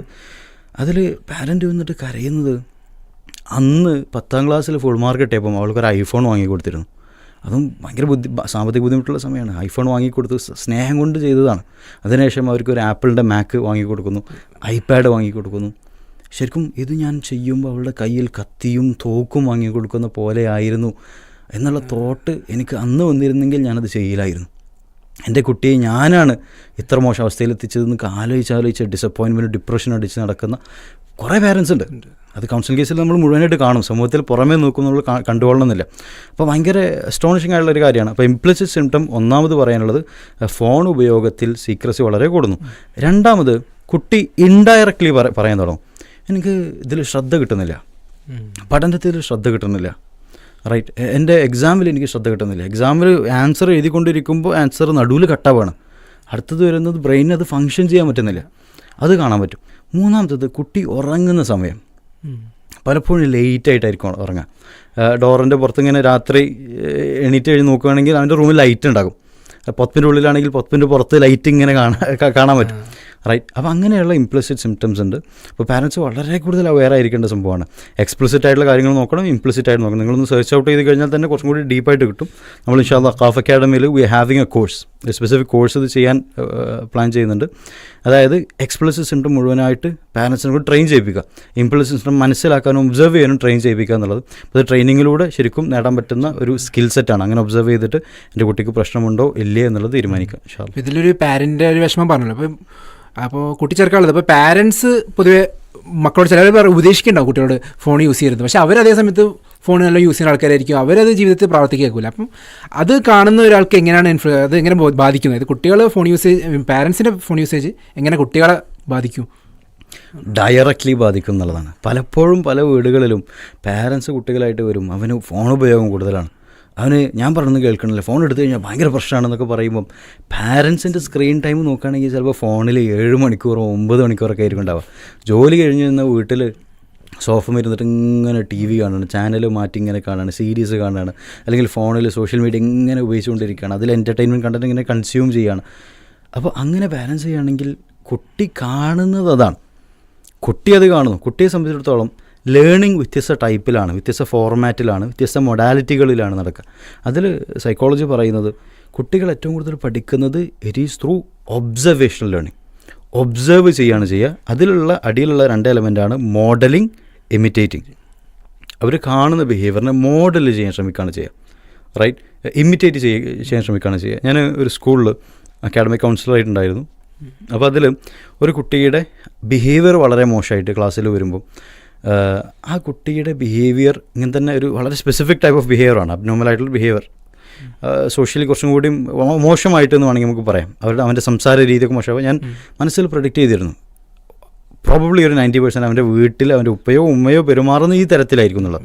ഉപ്പയും ഉമ്മയും വിളിച്ച് വരുത്തി സംസാരിക്കുമ്പോൾ it's exactly like that, right. അപ്പോൾ ഉപ്പയും ഉമ്മയും എങ്ങനെയാണോ പെരുമാറുന്നത് അങ്ങനെ തന്നെയാണ് ശരിക്കും കുട്ടിയും പെരുമാറുക. അവർ ദീനിയായിട്ടുള്ള ആളാണ്, താടിയുണ്ട്, തൊപ്പിയുണ്ട്, നിക്കാബിയായിട്ടുള്ള ഉമ്മയാണ്.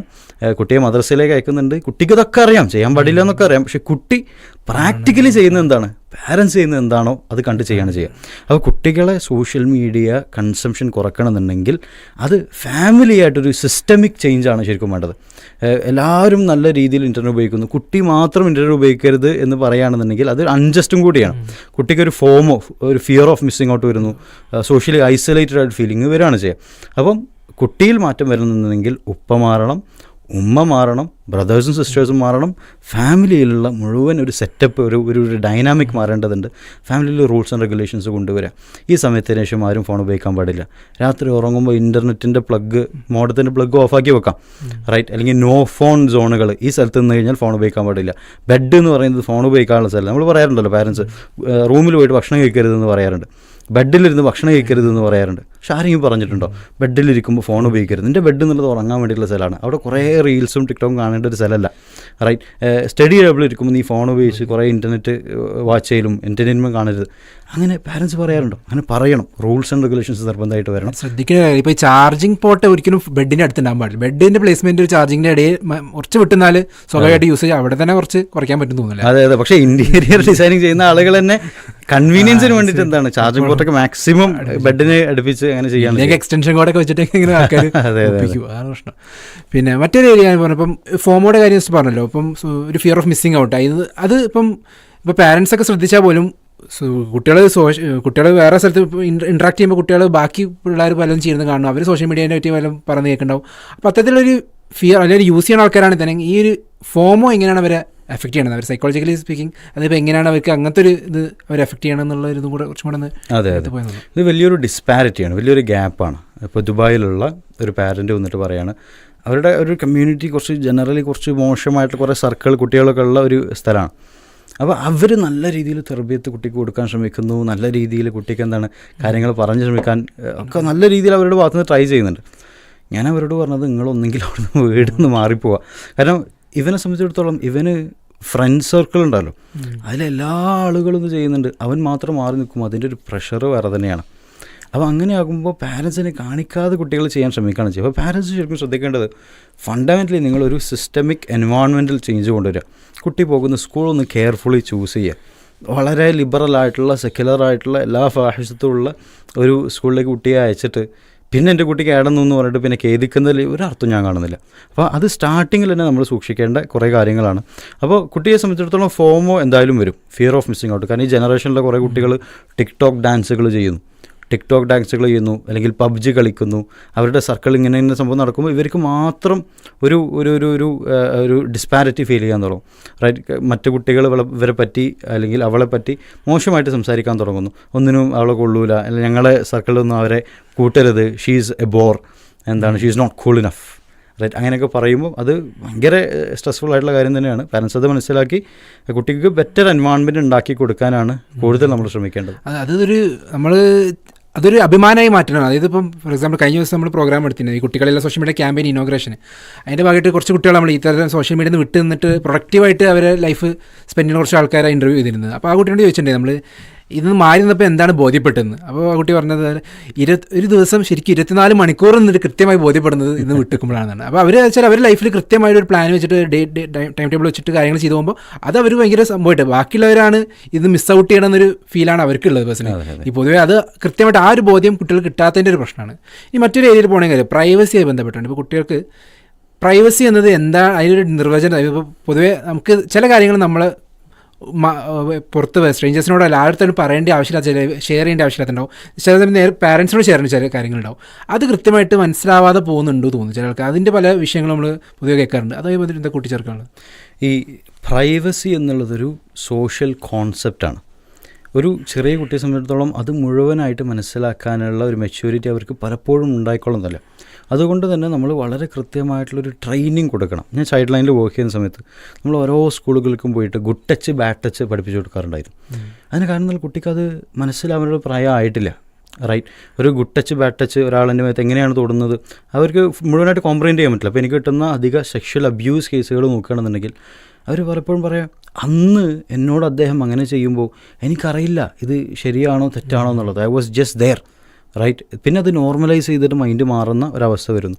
അപ്പോൾ ഈ പ്രൈവസി എന്നുള്ളതിൻ്റെ പ്രോട്ടോക്കോള്, റെഗുലേഷൻസ്, കണ്ടീഷൻസ് കുട്ടികളെ നമ്മൾ പഠിപ്പിച്ചു കൊടുക്കണം വളരെ കൃത്യമായിട്ട്. അതിൻ്റെ ഇസ്ലാമിക മാനദണ്ഡങ്ങൾ പഠിപ്പിച്ചു കൊടുക്കണം. റൈറ്റ്, ഇപ്പോൾ ഹൽവ എന്ന് പറയുന്നതിന് ഒരു കോൺസെപ്റ്റാണ് ഇസ്ലാമിൽ. ഒരു ഓപ്പോസിറ്റ് ജെൻഡറായിട്ട് ഒരു ഐസൊലേറ്റഡ് ആയിട്ടുള്ള ചാറ്റിങ്, റൈറ്റ്, അങ്ങനെയുള്ളൊരു എൻവയോൺമെൻറ്റ് ഉണ്ടാവാൻ പാടില്ല. റൈറ്റ്, അത് വളരെ ക്ലിയർ ആയിട്ട് പറഞ്ഞു കൊടുക്കുക. ഇപ്പോൾ പ്രൈവസി എന്താണ്, ആരോടൊക്കെയാണ് കാര്യങ്ങൾ ഷെയർ ചെയ്യേണ്ടത്. ചില കുട്ടികളുണ്ടാകും, ഇപ്പോൾ ഒരു സോഷ്യൽ മീഡിയ തുടങ്ങിക്കഴിഞ്ഞാൽ അവർക്ക് ഫോളോവേഴ്സ് ഇങ്ങനെ കൂടണം. അപ്പോൾ അവർ എല്ലാ ആളെയും പോയിട്ട് ഫോളോ ചെയ്യും, എല്ലാ ആളുകളെയും ഫ്രണ്ട് ലിസ്റ്റിലേക്ക് ആഡ് ചെയ്യും. റൈറ്റ്, സ്നാപ്ചാറ്റിലൊക്കെ ഉള്ള ഒരു സംഭവമുണ്ട്, എല്ലാ ദിവസവും ഫോട്ടോ അപ്ലോഡ് ചെയ്ത് കഴിഞ്ഞാൽ സ്ട്രീക്ക് കിട്ടുന്നു.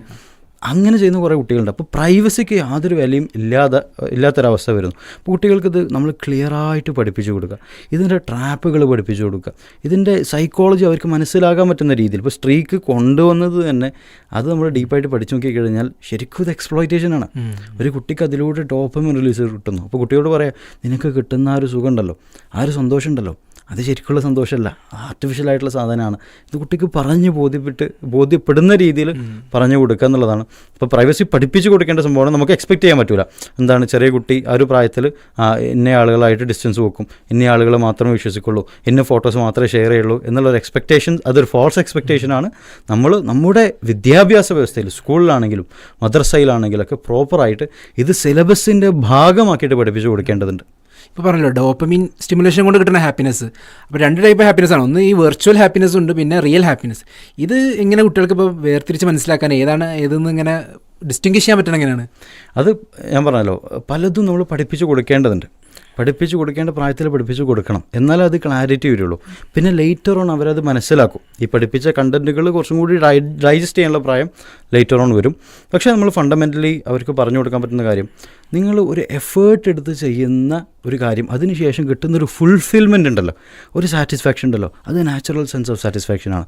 മറ്റേത് ജസ്റ്റ് സോഷ്യൽ മീഡിയയിൽ ജസ്റ്റ് ഒന്ന് സ്ക്രോൾ ചെയ്യുക, അതിലൂടെ കിട്ടുന്ന കുറച്ച് ലാഫ്റ്ററും അതുപോലെ തന്നെ എൻ്റർടൈൻമെൻറ്റും അത് ആർട്ടിഫിഷ്യലാണെന്നുള്ള ഒരു പ്രൈമറി കാറ്റഗറൈസേഷൻ, ഒരു ബേസിക് കാറ്റഗറൈസേഷൻ നമുക്ക് അവിടെ ഉണ്ടാക്കാൻ പറ്റും. അങ്ങനെയൊക്കെ ഒന്നും ഇപ്പോൾ നമ്മൾ കുറേ വിഷയങ്ങൾ, ഇപ്പോൾ ഹലാലും ഹറാമും കുട്ടികളെ പഠിപ്പിക്കുന്നുണ്ട്. അത് വളരെ ഡിസ്റ്റിങ്റ്റീവായിട്ട് കാറ്റഗോറിക്കലിയാണ് പഠിപ്പിക്കുന്നത്. സിമിലർലി ഇതും അങ്ങനെ പഠിപ്പിക്കാൻ പറ്റും. False happiness and true happiness. False ഹാപ്പിനെസ്സിൽ നമുക്ക് പറയാം, കുട്ടികൾക്ക് ഈ റീൽസ് കാണുമ്പോൾ കിട്ടുന്ന ചെറിയൊരു സന്തോഷം, അല്ലെങ്കിൽ കുറച്ച് ഗെയിമുകൾ കളിച്ചാൽ കിട്ടുന്ന കുറഞ്ഞ നേരമുള്ള സന്തോഷം. അതിനപ്പുറത്ത് നമുക്ക് എഴുതാം അള്ളാഹുവിൻ്റെ ശരീരത്തെ ഫോളോ ചെയ്ത് ജീവിക്കുമ്പോൾ കിട്ടുന്നൊരു ഫുൾഫിൽമെൻറ്റ്, നമസ്കാരത്തിൽ കിട്ടുന്നൊരു സക്കീനത്ത്, ഉമ്മയും ഉപ്പയും അനുസരിക്കുമ്പോൾ കിട്ടുന്നൊരു ഡീപ്പ് സെൻസ് ഓഫ് ഹാപ്പിനെസ്, ബാക്കിയുള്ള ആളുകൾക്ക് ധനം കൊടുക്കുമ്പോൾ, ചാരിറ്റി കൊടുക്കുമ്പോൾ, ഡൊണേഷൻസ് ചെയ്യുമ്പോൾ കിട്ടുന്ന ഒരു ആൾട്രൂയിസ്റ്റിക് സെൻസ് ഓഫ് ഹാപ്പിനെസ്.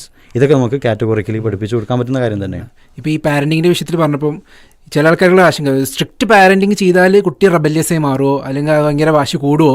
അപ്പോൾ എങ്ങനെ അത് ബാലൻസ് ചെയ്ത് കൊണ്ടുപോകും, എങ്ങനെയാണ് പാരൻറ്റിങ് കറക്റ്റ് ഒരു ശൈലി കൊണ്ടുവരിക എന്നുള്ളൊരു സംശയം വരുന്നുണ്ട്. ഇത് പലപ്പോഴും പല പാരൻസ് ചോദിക്കുന്നൊരു കാര്യമാണ്, എങ്ങനെയാണ് ബാലൻസ് ചെയ്യുക. റൈറ്റ്, പലപ്പോഴും പല ഫാമിലീസിലും ഗുഡ് കോപ്പ് ആൻഡ് ബാഡ് കോപ്പ് കളിക്കുന്ന പാരൻസ് അടക്കമുണ്ട്.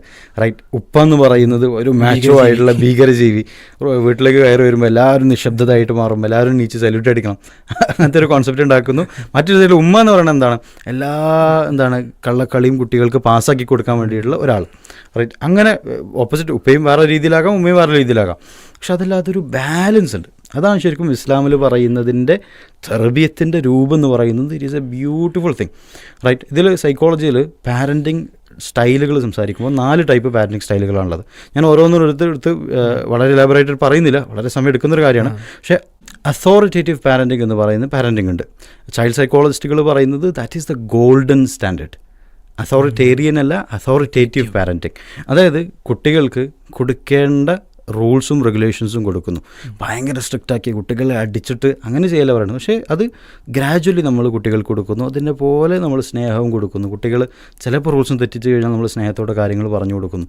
ഹിക്മത്താണ് ശരിക്കും ഇതിലുള്ളത്. അല്ലാഹു ഖുർആനിൽ പറയുന്നുണ്ടല്ലോ, ഉദ്ഉ ഇലാ സബീലി റബ്ബിക ബിൽ ഹിക്മതി വൽ മൗഇളത്തിൽ ഹസന. അള്ളാഹുവിൻ്റെ പാതയിലേക്ക് വിളിക്കുമ്പോൾ നമ്മൾ ഹിക്മത്തോടു കൂടി വിളിക്കുക എന്നുള്ളത് അത് ഭയങ്കര ഇമ്പോർട്ടൻ്റ് ആണ്. അത് കുട്ടികൾക്കും ബാധകമാണ്, മുതിർന്നവർക്കും ബാധകമാണ്. അപ്പോൾ കുട്ടികളെ നമ്മൾ തെർബിയത്ത് കൊടുക്കുമ്പോൾ, അതുപോലെ തന്നെ നമ്മൾ ഡിജിറ്റൽ ഡിവൈസുകൾക്ക് റെഗുലേഷൻസ് കൊടുക്കുമ്പോൾ ഒരു അതോറിറ്റേറ്റീവ് പാരൻറ്റിങ് ഉണ്ടാവുക. കുറച്ച് സ്ട്രിക്റ്റായി നിൽക്കണം നിർബന്ധമായിട്ട്. പല പാരൻസും വിചാരിക്കുക ഞാൻ സ്ട്രിക്റ്റായി കഴിഞ്ഞാൽ അവൻ എന്നെ വെറുക്കൂലേ, ഞാൻ കുറച്ച് സ്ട്രിക്റ്റായി കഴിഞ്ഞാൽ അവൻ എന്നെ ഇഷ്ടപ്പെടില്ലല്ലോ, അവൻ കരയല്ലോ. കരയട്ടെ, ആ കരയുന്നത് അവൻ ഓവർകം ചെയ്യണം. അല്ലാത്തത് ഒരു സ്പൂൺ ഫീഡിങ് പാരൻറ്റിങ് ആണ്. കുട്ടികളെ നല്ല രീതിയിൽ പാമ്പർ ചെയ്തുകൊണ്ട് അങ്ങനെ വളർത്തിയെടുക്കുന്ന കുട്ടികളെ സംബന്ധിച്ചിടത്തോളം വലുതായി കഴിഞ്ഞാലും അവർക്ക് ചാലഞ്ചുകളെ നേരിടാൻ കഴിയില്ല. ഒരിക്കലും ബൗണ്ടറീസ് അവർക്ക് they will not be able to accept it. അത് ദീൻ ഫോളോ ചെയ്തതിലടക്കം പിന്നീട് പ്രശ്നമായിട്ട് വരും. പാരൻസിനോട് ശരിക്കും അവന് കൂടുതൽ ദേഷ്യമായിരിക്കും പിന്നീട് വരിക. ഇപ്പം നമ്മൾ പഠിക്കുന്ന റിബല്യസ്നെസ്സിനേക്കാളും 10 ഇരട്ടി റിബല്യസ്നെസ് ആയിരിക്കും അന്ന് അവന് കാണിക്കുക. പക്ഷേ നമുക്ക് പിന്നെ ഒന്നും പറയാൻ കഴിയില്ല. കാരണം ഇപ്പോൾ പറഞ്ഞിട്ടില്ലെങ്കിൽ അന്നൊരിക്കലും പറയാൻ കഴിയില്ല.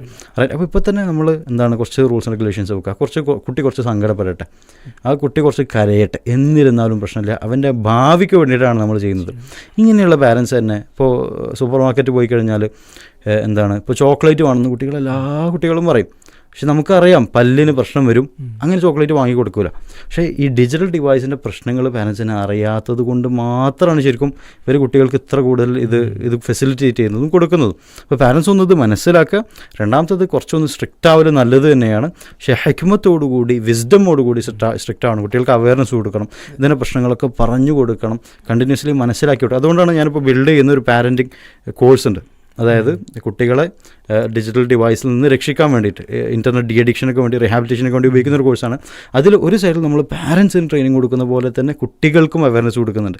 പാരൻസിന് മാത്രമല്ല, പലപ്പോഴും പാരൻസ് ഇത് മുഴുവൻ മനസ്സിലാക്കി പഠിച്ചിട്ട് കുട്ടികളെ മേത്ത് എൻഫോഴ്സ് ചെയ്യുന്നൊരവസ്ഥയാണ് വരുന്നത്. കുട്ടിക്ക് മനസ്സിലാവുന്നില്ല എന്തിനാണ് അത് ചെയ്യുന്നത് എന്നുള്ളത്. അപ്പോൾ അതിന് പകരം പാരൻസിന് പറഞ്ഞു കൊടുക്കുക, അതിൻ്റെ കൂടെ തന്നെ കുട്ടികൾക്കും പറഞ്ഞു കൊടുക്കുക. എത്ര നേരം നീ ഇത് ഉപയോഗിച്ച് കഴിഞ്ഞാൽ ഇതിന് ഇന്ന പ്രശ്നങ്ങളുണ്ട്.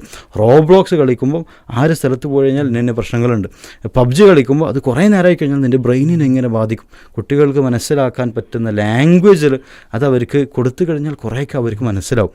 റൈറ്റ്, അതാണ് ഇതിൻ്റെ സൊല്യൂഷൻ എന്ന് പറയുന്നത്. വളരെ സിമ്പിൾ ലോജിക്കൽ ശരിക്കും. ഷോർട്ട് ടേം പ്രയാസങ്ങൾ ഉണ്ടെങ്കിലും ലോങ് ടേമിൽ ചിന്തിക്കുക. ഇപ്പോൾ ഫോർ എക്സാമ്പിൾ ഇപ്പോൾ ഒരു കുട്ടിക്ക് വയ്യെങ്കിൽ ഒരു ഇഞ്ചക്ഷൻ വെക്കണം എന്ന് പറയുമ്പോൾ ഇപ്പോൾ ഫോർ എക്സാമ്പിൾ ഈ സെയിം ലോജിക്ക് വെച്ചുകൊണ്ട് പാരൻറ്റ് പറയാം അത് ഇഞ്ചക്ഷൻ അവന് വേദന ആവില്ലേ, ബുദ്ധിമുട്ടാവില്ല. പക്ഷേ ആ ഇഞ്ചക്ഷൻ വെക്കണം എന്തിനാണ്?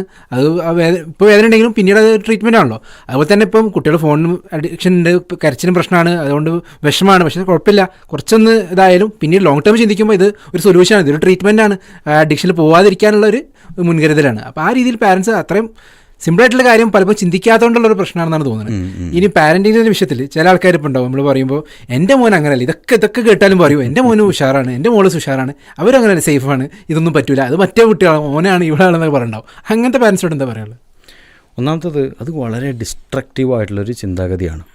Even though I can understand the intention, നല്ല ഇൻറ്റൻഷനാണ്, ഒരു പാരൻ്റൽ കൺസേണിൽ നിന്ന് വരുന്ന ഒരു സംഭവമാണ്. പക്ഷേ അങ്ങനത്തെ ചിന്താഗതിയാണ് പലപ്പോഴും ഈ കുട്ടികൾക്ക് വളമാകുന്നത്. റൈറ്റ്, കാരണം എന്ത് ചെയ്തു കഴിഞ്ഞാലും പാരൻസ് അതിന് മുഴുവനായിട്ട് അംഗീകരിക്കില്ല. അപ്പോൾ PTA മീറ്റിങ്ങിനൊക്കെ പോകുമ്പോൾ പലപ്പോഴും ടീച്ചേഴ്സ് കുട്ടികളെ പറ്റി ഇന്ന അവസ്ഥകളാണ് കുട്ടികൾക്കുള്ളത്, അവന് കുറച്ച് മോശമാണ്, പാരൻസ് അംഗീകരിക്കില്ല, ഒരിക്കലുമല്ല, അത് നിങ്ങളെ പ്രശ്നമാണ്. അത് ശരിക്കും ഈ കാലഘട്ടത്തിലെ പാരൻറ്റിങ്ങും പണ്ട് കാലഘട്ടത്തിലെ പാരൻറ്റിങ് തമ്മിലുള്ള വലിയ വ്യത്യാസമാണ്. റൈറ്റ്, കുട്ടിക്ക് തോന്നുകയാണ് ഞാൻ എന്ത് കഴിഞ്ഞ് കഴിഞ്ഞാലും എൻ്റെ പാരൻസ് ഡിഫെൻഡ് ചെയ്യാനുണ്ട്. എന്തിപ്പോൾ പോലീസിൽ കയറി ജയിലായി കഴിഞ്ഞാൽ ഇറക്കാൻ പുറത്ത് ആളുണ്ട് എന്നറിയുന്ന ഗുണ്ടകളുടെ മാനസികാവസ്ഥ ഉണ്ടല്ലോ. റൈറ്റ്, പുറത്തിറക്കാൻ ആളുണ്ട്, എന്നാൽ പിന്നെ എല്ലാ പ്രൊട്ടസ്റ്റിലും കയറി എവിടെയും എന്തും പെരുമാറാം എന്നുള്ള ഒരു ധൈര്യം. അതേപോലെ നമ്മൾ ഒരിക്കലും കമ്പയർ ചെയ്യരുത് കുട്ടികളെ. പക്ഷേ എന്നിരുന്നു കഴിഞ്ഞാലും സെയിം പ്രിൻസിപ്പിളാണ് ശരിക്കും ഇവിടെ വർക്ക് ചെയ്യുന്നത്. എന്ത് ചെയ്തു കഴിഞ്ഞാലും പ്രശ്നമില്ല, കോൺസിക്വൻസുകളില്ല. റൈറ്റ്, ഖുർആനിൽ അദാബിനെ പറ്റി പറയുന്നുണ്ട്, ശിക്ഷകളെ പറ്റി പറയുന്നുണ്ട്.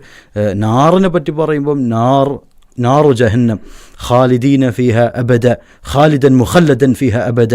നാർ ജഹന്നമിൻ്റെ അദാബിനെ പറ്റി പറയുമ്പോൾ ഇന്ന അദാബ് അല്ലാഹി ഷദീദായിട്ടുള്ള അദാബാണെന്നൊക്കെ പറയും. അങ്ങനെ ശരിക്കും പേടിപ്പിക്കുന്നത് എന്തിനാണ്? അത് ഈ കോൺസിക്വൻസ് ശരിക്കും നമ്മുടെ മനസ്സിലുണ്ടാവാൻ വേണ്ടിയിട്ടാണ്. അങ്ങനെ ചെയ്യുമ്പോഴാണ് ശരിക്കും ഹ്യൂമൻ ബിഹേവിയർ മാറുക. അപ്പോൾ അള്ളാഹു ഖുർആനിൽ മനുഷ്യന്മാർക്ക് തർബീയത്ത് കൊടുക്കാൻ വേണ്ടി ഇത് ഉപയോഗിച്ചിട്ടുണ്ടെങ്കിൽ പാരൻസ് നിർബന്ധമായിട്ട് കുട്ടികൾക്ക് കൊടുക്കാൻ വേണ്ടി ഇത് പ്രയോഗിക്കണം. ഒരിക്കലും എൻ്റെ മോൻ വളരെ നല്ല മുത്തഖിയായിട്ടുള്ള മുഹ്സനായിട്ടുള്ളൊരു സഹാബിയാണെന്നുള്ള ചിന്ത ഒന്നും നമ്മുടെ മനസ്സിലേക്ക് വേണ്ട. കുറച്ചും കൂടി റിയലിസ്റ്റിക് ആവുക. റിയലിസ്റ്റിക് പാരൻറ്റിങ് ആണ് ആവശ്യം. റിയലിസ്റ്റിക് അല്ലാത്ത രീതിയിലാണ് നമ്മൾ പാരൻറ്റിങ് ചെയ്യുന്നതെങ്കിൽ ഒരു കാലം റിയാലിറ്റിയെ നമ്മൾ നേരിടേണ്ട ഒരു സമയം വരും. ആ റിയാലിറ്റി നമ്മുടെ മനസ്സിനെ തകർക്കും. കുട്ടിയെ ഇപ്പോൾ നമുക്ക് കൺട്രോളിൽ കിട്ടും, പിന്നീട് കൺട്രോളിൽ കിട്ടിക്കൊള്ളുന്നില്ല. അപ്പോൾ ഈ സമയം കുറച്ചും കൂടി റിയലിസ്റ്റിക് ആയിട്ട് പാരൻറ്റിങ് ചെയ്ത് കഴിഞ്ഞാൽ ഇൻഷാ അല്ലാഹ് കുറച്ചും കൂടി ഒരു പോസിറ്റീവായിട്ടുള്ള ഭാവി അവർക്കുണ്ടാകും.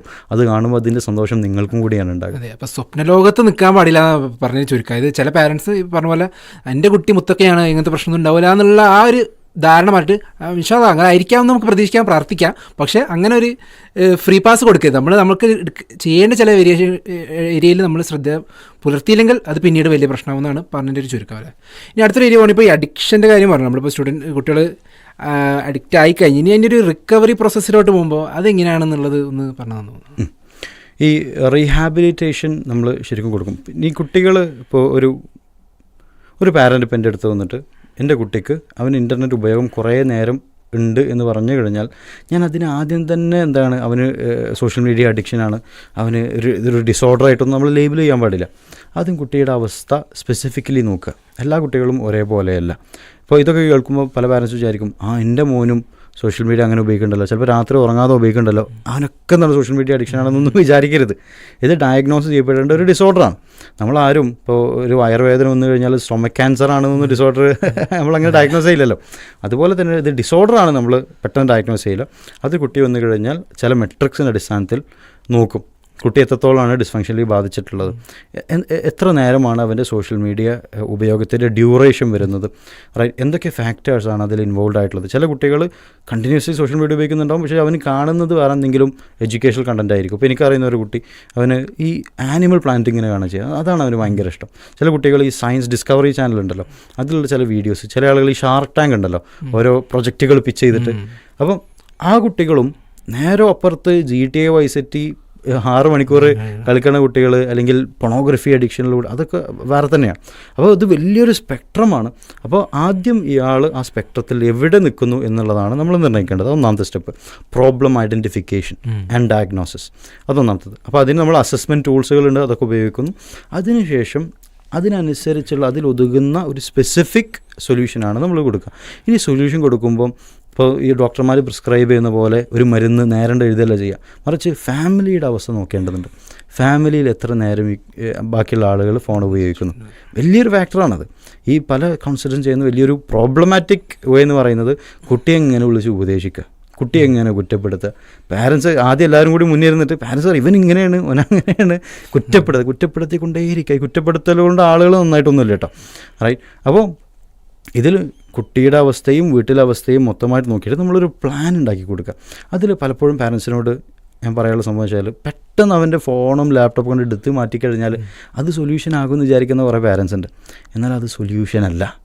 നിങ്ങൾ ശരിക്കും ചെയ്യുന്നത് ആ സിംറ്റമിനെയാണ് അഡ്രസ്സ് ചെയ്യുന്നത്, പ്രോബ്ലത്തെ അല്ല. പലപ്പോഴും ഈ പനി വരുമ്പോൾ പനി എന്ന് പറയുന്നത് വേറെ എന്തെങ്കിലും ഉള്ളിലുള്ള ഫിസിയോളജിക്കൽ ഫിനോമിനൻ്റെ റിയാക്ഷൻ ആയിരിക്കാം, റൈറ്റ്, അതിനുള്ള ഒരു മെക്കാനിസം ആയിരിക്കാം. പക്ഷേ നമ്മൾ പനിയുണ്ട് സപ്രസ് ചെയ്യാണ് പലപ്പോഴും മെഡിസിൻ കഴിച്ചിട്ട് ചെയ്യുന്നത്. അതുപോലെ ഇതിന് ട്രീറ്റ് ചെയ്തിട്ട് കാര്യമില്ല. കാരണം ഇപ്പോൾ പലപ്പോഴും പാരൻസ് പറയാറുണ്ട് എന്താണ് അവന് നല്ല രീതിയിൽ എന്താണ് ഇത് വെക്കേഷന് ഉപയോഗിക്കുന്നുണ്ട്, അപ്പോൾ ഞാൻ ഫുള്ള് എടുത്തു മാറ്റി, ഒരു മാസം കഴിഞ്ഞു ഓൻ റെഡി ആവുമല്ലോ എന്ന് വിചാരിച്ചിട്ട് അവസാനം എന്താണ് ഇതൊക്കെ ഒന്ന് ഓപ്പൺ ആക്കി വിടുമ്പോൾ പഴയ പോലെയുള്ള അവസ്ഥയ്ക്ക് പിന്നും പോവുകയാണ്. പെയിൻ കില്ലർ കൊടുക്കുന്ന പോലെയാണ്. എക്സാക്ട്ലി. അപ്പോൾ നമ്മൾ അവിടെ ചെയ്യേണ്ട കാര്യം വെച്ച് കഴിഞ്ഞാൽ സിസ്റ്റമാറ്റിക്കലി ഗ്രാജുവലി കുറച്ച് കൊണ്ടുവരാം. അവൻ ഫോൺ ഉപയോഗിക്കുമ്പോൾ എത്രയാണോ ഉപയോഗിക്കുന്നത് ആ ടൈമിങ്ങിന് ഡ്യൂറേഷൻ കുറച്ച് വന്നിട്ട് ആ ബാക്കിയുള്ള സമയത്തിന് ഒരു ആൾട്ടർനേറ്റീവ് ആക്ടിവിറ്റി നിർബന്ധമായിട്ട് കൊടുക്കണം. പലപ്പോഴും പാരൻസ് ഇപ്പോൾ വെക്കേഷനിൽ അവിടെ GCC ഖത്തറിലാണ്, വേറെ ഡീറ്റെയിൽസ് ഒന്നും പറയണില്ല, പക്ഷേ ഭയങ്കര ചൂടാണ്, കുട്ടികളെല്ലാവരും ഉള്ളിലാണ്, AC ഇരിക്കുകയാണ് അവിടെ ചെയ്യുക. ആകെ ചെയ്യാനുള്ളത് ഫോണിൽ എന്തെങ്കിലും കളിക്കുക എന്നുള്ളതാണ്, അല്ലെങ്കിൽ TV എന്തെങ്കിലും കാണുക എന്നുള്ളത്, പ്ലേ സ്റ്റേഷൻ കളിക്കുക എന്നുള്ളതാണ്. അത് എടുത്ത് മാറ്റിക്കഴിഞ്ഞാൽ പിന്നെ ഒന്നും ചെയ്യാനില്ല. എല്ലാവരും പിന്നെ പാരൻസ് പറയുന്നത് അവനിങ്ങനെ ഉറങ്ങും, രാവിലെ എണീച്ച് കഴിഞ്ഞാൽ വെറുതെ ഭക്ഷണം കഴിക്കുന്നു, പിന്നെ സോഫ്റ്റ്മേലാണ്ട് കിടക്കുന്നു, ബോൾ എടുത്തിട്ട് ചുമരുമൊക്കെ ഇങ്ങനെ എറിഞ്ഞ് ഒരു 4-5 മണിക്കൂർ ഇങ്ങനെ എറിഞ്ഞ് കളിക്കുന്നു. അപ്പോൾ അതൊക്കെ വോയിഡ് ഉണ്ടാക്കുകയാണ് ചെയ്യുക, റൈറ്റ്. ഒന്നും ചെയ്യാനില്ല. ബോർഡം എന്ന് പറയുന്നത് ശരിക്കും ഒരു വളരെ പ്രോബ്ലമാറ്റിക് ആയിട്ടുള്ള കാര്യമാണ്. അത് ചിലപ്പോൾ അതിനേക്കാൾ മോശമായിട്ടുള്ള അവസ്ഥയിൽ കുട്ടികൾ പോകാം. അപ്പം ഈ സോഷ്യൽ മീഡിയ ഉപയോഗം കുറഞ്ഞു വരുന്നതിനെ സംബന്ധിച്ച് അതേ ഒരു കോറിലേഷനലി നമ്മൾ എന്ത് ചെയ്യണം, ഒരു ആൾട്ടർനേറ്റീവ് ആക്ടിവിറ്റി കൊടുക്കണം. അത് കുട്ടിക്ക് എൻജോയബിൾ ആയിട്ടുള്ള ആക്ടിവിറ്റി ആയിരിക്കണം. പാരൻസും കൂടി ഇൻവോൾവ് ആകാൻ ശ്രമിക്കുക. എന്നിട്ട് നമ്മളെന്താണ് ഇത് സോഷ്യൽ മീഡിയ കുറച്ച് മറ്റേത് കൂട്ടി ഇങ്ങനെ കൊണ്ടുവരിക. എന്നിട്ട് ആവശ്യമുള്ള യൂസേജിൻ്റെ അവസ്ഥയിലേക്ക് മാത്രം സോഷ്യൽ മീഡിയയെ മാറ്റിക്കൊണ്ടുവരിക. ക്ലിയർ ആയിട്ടുള്ള ടൈം റെസ്ട്രിക്ഷൻ വെക്കുക. ആ സമയത്തൊക്കെ കുട്ടികൾ ചിലപ്പോൾ റിയാക്ട് ചെയ്യും, മോശമായിട്ടുള്ള അവസ്ഥയിൽ അവർ പറയും, ചിലപ്പോൾ ഡോറൊക്കെ ഇങ്ങനെ അടച്ച്, അതൊക്കെ നോർമൽ പാർട്ട് ഓഫ് ദി ചേഞ്ചാണ് എന്നുള്ളത് മനസ്സിലാക്കുക. അങ്ങനെയാണ് ശരിക്കും ഇതിനെ മാറ്റാൻ കഴിയുള്ളൂ.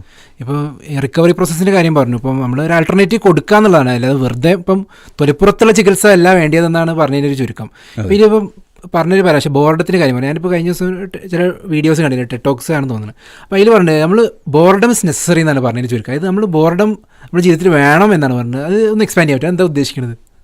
അതെ, ശരിക്കും boredom is an important part and parcel of human reality. ഒന്നും ചെയ്തിരിക്കുക എന്ന് പറയുന്നത്, നമ്മൾ ഈ ഇൻ്റർനെറ്റ് റെവല്യൂഷൻ വരുന്നതിൻ്റെ മുമ്പേ ഉള്ളൊരു കാലഘട്ടം നോക്കിക്കഴിഞ്ഞാൽ ഈ ഫ്രീ ആയിട്ടിരിക്കുക, സ്റ്റിൽനെസ് ഉണ്ടാകുക എന്ന് പറയുന്നത് വളരെ ഇമ്പോർട്ടൻ്റ് ആണ്.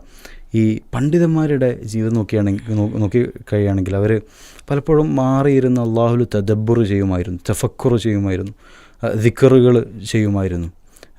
ശരീഅത്തിന് അടിസ്ഥാനമായിട്ടുള്ള രീതിയിലാണ് ഞാൻ പറയുന്നത് കേട്ടോ, മറ്റേതല്ല. അപ്പം അങ്ങനെ അവർ പ്രോപ്പറായിട്ട് ചെയ്യുമായിരുന്നു. അപ്പോൾ അതൊക്കെ അവർക്ക് മാറിയിരിക്കാനുള്ള സമയമുണ്ട്.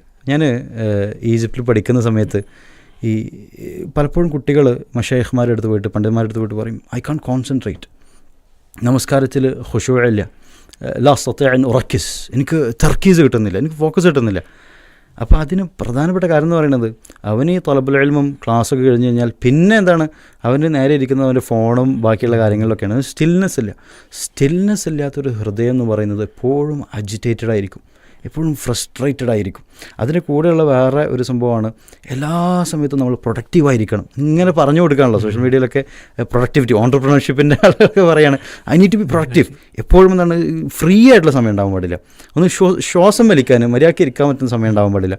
U should always be productive, you should be doing something, multi task ചെയ്യണം, റൈറ്റ്? അപ്പം what we need to do is ഈ സ്റ്റിൽനെസ്സിൻ്റെ പ്രാധാന്യത ഇസ്ലാമിക്കിൽ നമ്മൾ ശരിക്കും പറഞ്ഞു കൊടുക്കണം. ഹൽവ എന്ന് പറഞ്ഞാൽ ഐസൊലേറ്റഡ്, നമ്മളൊന്ന് മാറിയിരിക്കുക, നമ്മൾ സ്വന്തത്തോടൊന്ന് മുഹാസബത്ത് ചെയ്യാനുള്ളൊരു സമയം, ഒരു ബ്രീത്ത് ചെയ്യാനുള്ള സമയം, റൈറ്റ്? അങ്ങനത്തെ ഒരു സമയം നമ്മൾ നിർബന്ധമായിട്ട് കാണേണ്ടതുണ്ട്. അപ്പോൾ സ്റ്റിൽനെസ് എന്ന് പറയുന്നത് പലപ്പോഴും കുട്ടികൾ ബോർഡം എന്ന് പറയുകയാണെങ്കിലും ആ ബോർഡത്തെ നമ്മൾ റീഫ്രഷ് ചെയ്തിട്ട് സ്റ്റിൽനെസ് എന്ന് പറഞ്ഞു കൊടുക്കുക. എന്നിട്ട് കുട്ടികൾക്ക് അതുമായിട്ട് പൊരുത്തപ്പെടാനുള്ളൊരവസ്ഥയിലേക്ക് അവരെ വളർത്തിക്കൊണ്ടുവരിക എന്നതാണ് അതിന് പറയാനുള്ളത്. That is growth. അങ്ങനെയാണ് ജീവിതത്തിൽ ഡെവലപ്മെൻറ്റ് ഉണ്ടാവുക. അപ്പോൾ മറ്റൊരു ഏരിയ സംസാരിക്കാൻ തോന്നിയത്, ഇപ്പം ഈ സോഷ്യൽ മീഡിയയുടെ ആൽഗോരിതത്തിനെ പറ്റി ചെറിയ പരാമർശം വന്നു. ശരിക്കും എന്താണ് ഈ ആൽഗോരിതം, അതെങ്ങനെയാണ് വർക്ക് ചെയ്യണമെന്നുള്ളതെന്ന് പറയാൻ പറ്റുമോ? ഓൾറൈറ്റ്, ഞാൻ I am not a computer software engineer. അപ്പോൾ അതിൻ്റെ കോഡുകളും കാര്യങ്ങളൊന്നും അല്ലേ പറയുന്നത്, പക്ഷേ എൻ്റെ സൈക്കോളജിക്കൽ ഡയമെൻഷൻ ഞാൻ ടച്ച് ചെയ്യാം. ഈ ആൽഗോരിതംസ് ആർ വെരി ഇൻട്രസ്റ്റിംഗ്, ഭയങ്കര ഇൻട്രസ്റ്റിംഗ് ആണ്. ശരിക്കും നമ്മൾ സെർച്ച് ചെയ്യുന്ന കാര്യങ്ങൾ എന്താണോ അതിനനുസരിച്ചുള്ള കണ്ടൻറ്റുകൾ നമ്മളെ അടുത്തേക്ക് പുഷ് ചെയ്യുകയാണ് ചെയ്യുക. നമ്മൾ സെർച്ച് ചെയ്യുക നമുക്ക് ഇൻട്രസ്റ്റുകളുള്ള കാര്യങ്ങളായിരിക്കും. എൻ്റെ അനിയൻ്റെ ചെറിയൊരു അനിയനുണ്ട്, അവൻ്റെ ഇൻസ്റ്റാഗ്രാമിൽ തുറന്നു കഴിഞ്ഞാൽ ആ ഒരു സെർച്ച് ഏരിയ നോക്കിക്കഴിഞ്ഞാൽ ഫുള്ള് കാറുകളും ഫുട്ബോളുമാണ്. അപ്പോൾ കാറുകളും ഫുട്ബോളുമാണ് അവന് ഇഷ്ടം എന്നുള്ളത് ആർക്കറിയാം? ഇൻസ്റ്റഗ്രാമർ. അതുമാത്രമല്ല, ശരിക്കും പേടിപ്പെടുത്തുന്നൊരു കാര്യം കൂടിയാണത്. ഇപ്പോൾ ഞാനങ്ങനെ സോഷ്യൽ മീഡിയ അത്ര കൂടുതൽ ഉപയോഗിക്കുന്ന ഒരാളല്ല, പക്ഷേ പലപ്പോഴും ഇപ്പോൾ എൻ്റെ കൗൺസിലിംഗ്, ഓൺലൈൻ കൗൺസിലിംഗ് ഒക്കെ വരുമ്പോൾ നമ്മളെ ഫോൺ ഇവിടെ അടുത്തുണ്ടാവുമല്ലോ, ഞാൻ ലാപ്ടോപ്പിലാണ് കൗൺസിൽ ചെയ്യുക. അതിൽ നമ്മൾ പറയുന്ന കുറേ കാര്യങ്ങൾ, സംസാരിക്കുന്ന കുറേ കാര്യങ്ങൾ ഞാൻ കുറച്ച് കഴിഞ്ഞിട്ട് എന്തെങ്കിലും സോഷ്യൽ മീഡിയ ആപ്ലിക്കേഷൻ എടുത്ത് നോക്കുകയാണെങ്കിൽ അത് റിലേറ്റഡ് ആയിട്ടുള്ള കണ്ടൻറ്റുകളാണ് എനിക്ക് വരുന്നത്. ശരിക്കും ഭയങ്കര അത്ഭുതം. ഇപ്പം മാരിറ്റൽ കൗൺസിലിംഗ് കൂടുതൽ വന്നൊരു സമയം ഉണ്ടായിരുന്നു. അന്ന് ഫോൺ എടുത്ത് നോക്കിക്കഴിഞ്ഞാൽ മാരിറ്റൽ റിലേറ്റഡ് ആയിട്ടുള്ള കോട്ടുകളും അങ്ങനെയുള്ള കുറേ സാധനങ്ങളാണ്. അപ്പോൾ അത്ര കൂടുതൽ എന്താണ്, നമുക്ക് ഇഷ്ടമുള്ള കാര്യം എന്താണോ അത് നമ്മളിലേക്ക് പുഷ് ചെയ്യാൻ വേണ്ടിയിട്ടുള്ളൊരു പ്രക്രിയ. That is what algorithmic manipulation is. നമ്മൾ വളരെ കൂടുതൽ സൂക്ഷിക്കുക. അപ്പോൾ നമ്മുടെ ഇഷ്ടങ്ങളും അനിഷ്ടങ്ങളും കൃത്യമായിട്ട് അറിയുന്ന ഒരു സോഫ്റ്റ്വെയറാണ് ബേസിക്കലി അത്. അപ്പോൾ അത്ര രീതിയിൽ നമ്മളെന്താണ് ഇൻഫ്ലുവൻസ് ചെയ്യാൻ പറ്റും. അപ്പോൾ നമ്മൾക്ക് ഇഷ്ടമുള്ള കണ്ടൻറ്റുകളാണ് വരുന്നതെങ്കിൽ നമ്മൾ കൂടുതൽ അതിലിരിക്കും. ഇപ്പോൾ ഒരു കുട്ടിയെ സംബന്ധിച്ചിടത്തോളം ഇൻസ്റ്റാഗ്രാം ഉപയോഗിക്കുമ്പോൾ കുറേ മാത്സും ഫിസിക്സും കെമിസ്ട്രിയും ബയോളജിയാണ് വരുന്നെങ്കിൽ അത്ര സമയം അതിലിരിക്കില്ല. അതിന് പകരം അവനിഷ്ടമുള്ള കുറേ ട്രോളുകളും മീമുകളും സ്റ്റാൻഡപ്പ് കോമഡി കാര്യങ്ങളും പിന്നെ കാറുകളും ഭയങ്കര ഫോങ്ക് മ്യൂസിക്കൊക്കെ വെച്ചിട്ട് അങ്ങനെയുള്ള കുറേ ഫുട്ബോളിൻ്റെ കാര്യങ്ങളും ഡ്രാമകളൊക്കെ വരുന്നെങ്കിൽ അവന് കൂടുതൽ ഇഷ്ടപ്പെടും, കൂടുതൽ സമയം അവന് സ്പെൻഡ് ചെയ്യും. അപ്പോൾ this is not it is not innocent, it is not accidental, it is not coincidental, it is clearly planned, it is part of an agenda, it is part of a propaganda. ഇങ്ങനെയാണ്, this is how their finances actually work. അവർക്ക് പൈസ ഉണ്ടാക്കുന്നത് കൂടുതൽ profit ഉണ്ടാക്കുന്നത് നമ്മുടെ attention വെച്ചിട്ടാണ്. അത് നമ്മൾ മനസ്സിലാക്കേണ്ടതുണ്ട്. അതിനനുസരിച്ചിട്ട് നമുക്ക് എക്സ്ട്രാ കോഷനും എക്സ്ട്രാ സ്റ്റെപ്പുകളും നിർബന്ധമായിട്ട് എടുക്കേണ്ടതുണ്ട്. പൊതുവെ പറയാറുണ്ട് when something is for free you are the product. Exact. അതുപോലെ തന്നെ നമ്മൾ ഇത് ഫ്രീ ആയിട്ട് സോഷ്യൽ മീഡിയ യൂസ് ചെയ്യണം. പക്ഷേ ഈ ആഡുകൾ വരുന്നത് നമുക്ക് എന്താണ് ആവശ്യമുള്ള ആ ഒരു സാധനം കറക്റ്റ് വരുന്നുണ്ടല്ലോ. അപ്പോൾ സ്വാഭാവികമായിട്ട് നമ്മളത് ആവശ്യക്കാരാണെങ്കിൽ അത് എടുക്കുകയും ചെയ്യും. അപ്പോൾ നമ്മളൊരു പ്രൊഡക്റ്റായി മാറാണെന്നുള്ളത് നമ്മളൊന്ന് തിരിച്ചറിയണം തോന്നുന്നു. പിന്നെ മറ്റൊരു ഏരിയ, ഇപ്പം സോഷ്യൽ മീഡിയ യൂസ് ചെയ്യുമ്പോൾ നമ്മൾ ക്രിയേറ്റിവിറ്റീനെ ബാധിക്കുമെന്ന് പൊതുവെ പറയാറുണ്ട്. ഇപ്പോൾ പ്രത്യേകിച്ച് ഇപ്പോൾ എയുടെ ഒരു കാലഘട്ടം കൂടെ ആയതുകൊണ്ട് പൊതുവേ എന്തിനാ ChatGPT ജെമിനി ഒന്നടിച്ചാൽ അപ്പോൾ സാധനം അപ്പോൾ കിട്ടും. അപ്പോൾ അതെങ്ങനെയാണ് നമ്മളത് കുട്ടികളെ, പ്രത്യേകിച്ച് നമ്മൾ പുതിയ തലമുറയൊക്കെ ക്രിയേറ്റിവിറ്റീനെ എങ്ങനെ അത് ബാധിക്കുന്നത്? ഈ കാൾ ന്യൂപോർട്ട് എഴുതിയിട്ടുള്ളൊരു പുസ്തകമുണ്ട്, ഡീപ്പ് വർക്ക് എന്ന് പറഞ്ഞിട്ട്. ഭയങ്കര ഇൻട്രസ്റ്റിംഗ് ആയിട്ടുള്ളൊരു പുസ്തകമാണ്. അതിൽ അദ്ദേഹം ഡീപ്പ് വർക്ക് എന്നുള്ളൊരു കോൺസെപ്റ്റ് ഇൻട്രൊഡ്യൂസ് ചെയ്യുന്നുണ്ട്. ഡീപ്പ് വർക്ക് എന്ന് പറഞ്ഞാൽ കുറച്ചും കൂടി ഡീപ്പായിട്ട് വർക്ക് ചെയ്യുക. ഒരു പുസ്തകം എഴുതുകയാണെങ്കിൽ കുറച്ചും കൂടി ഡീപ്പായിട്ടുള്ള രീതിയിൽ എഴുതുക. ഈ കിഗായ് എന്നൊക്കെ പറയുന്ന വേറൊരു പുസ്തകം ഉണ്ടല്ലോ. അതായത് when you get into the flow, ഒരു ക്രിയേറ്റീവ് ഫ്ലോയിലേക്ക് നമ്മൾ കയറുക എന്നൊക്കെ പറയുന്ന കുറേ കോൺസെപ്റ്റുകളുണ്ട്. ഞാൻ എക്സ്പ്ലെയിൻ ചെയ്യുന്നില്ല. പക്ഷേ ശരിക്കും ആ ഒരവസ്ഥയിലേക്ക് കയറണം എന്നുണ്ടെങ്കിൽ മാറിയിരിക്കണം എന്നാണ് പറയുക. അദ്ദേഹം കാൾ ന്യൂപോർട്ട് അദ്ദേഹത്തിൻ്റെ പുസ്തകത്തിൽ ഈ കാൾ യങ്ങിനെ പറ്റി പറയുന്നുണ്ട്. കാൾ യങ് എന്നുള്ളൊരു സൈക്കോളജിസ്റ്റാണ്, സൈക്കോ ഡൈനാമിക് തിയറീസിൻ്റെ ഒക്കെ ഫാദറാണ് അദ്ദേഹം.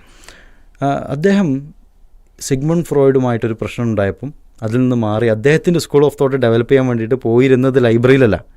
അദ്ദേഹം ജർമ്മനിയിലുള്ള ആരുമില്ലാത്തൊരു സ്ഥലത്ത് ഒരു ടവർ മാറ്റ സാധനം ഉണ്ടായിരുന്നു. അതിന് മേലൊരു റൂം ഉണ്ടാക്കിയിട്ട് അവിടെ ദിവസങ്ങളോളം നിൽക്കുകയാണ് ചെയ്തത്.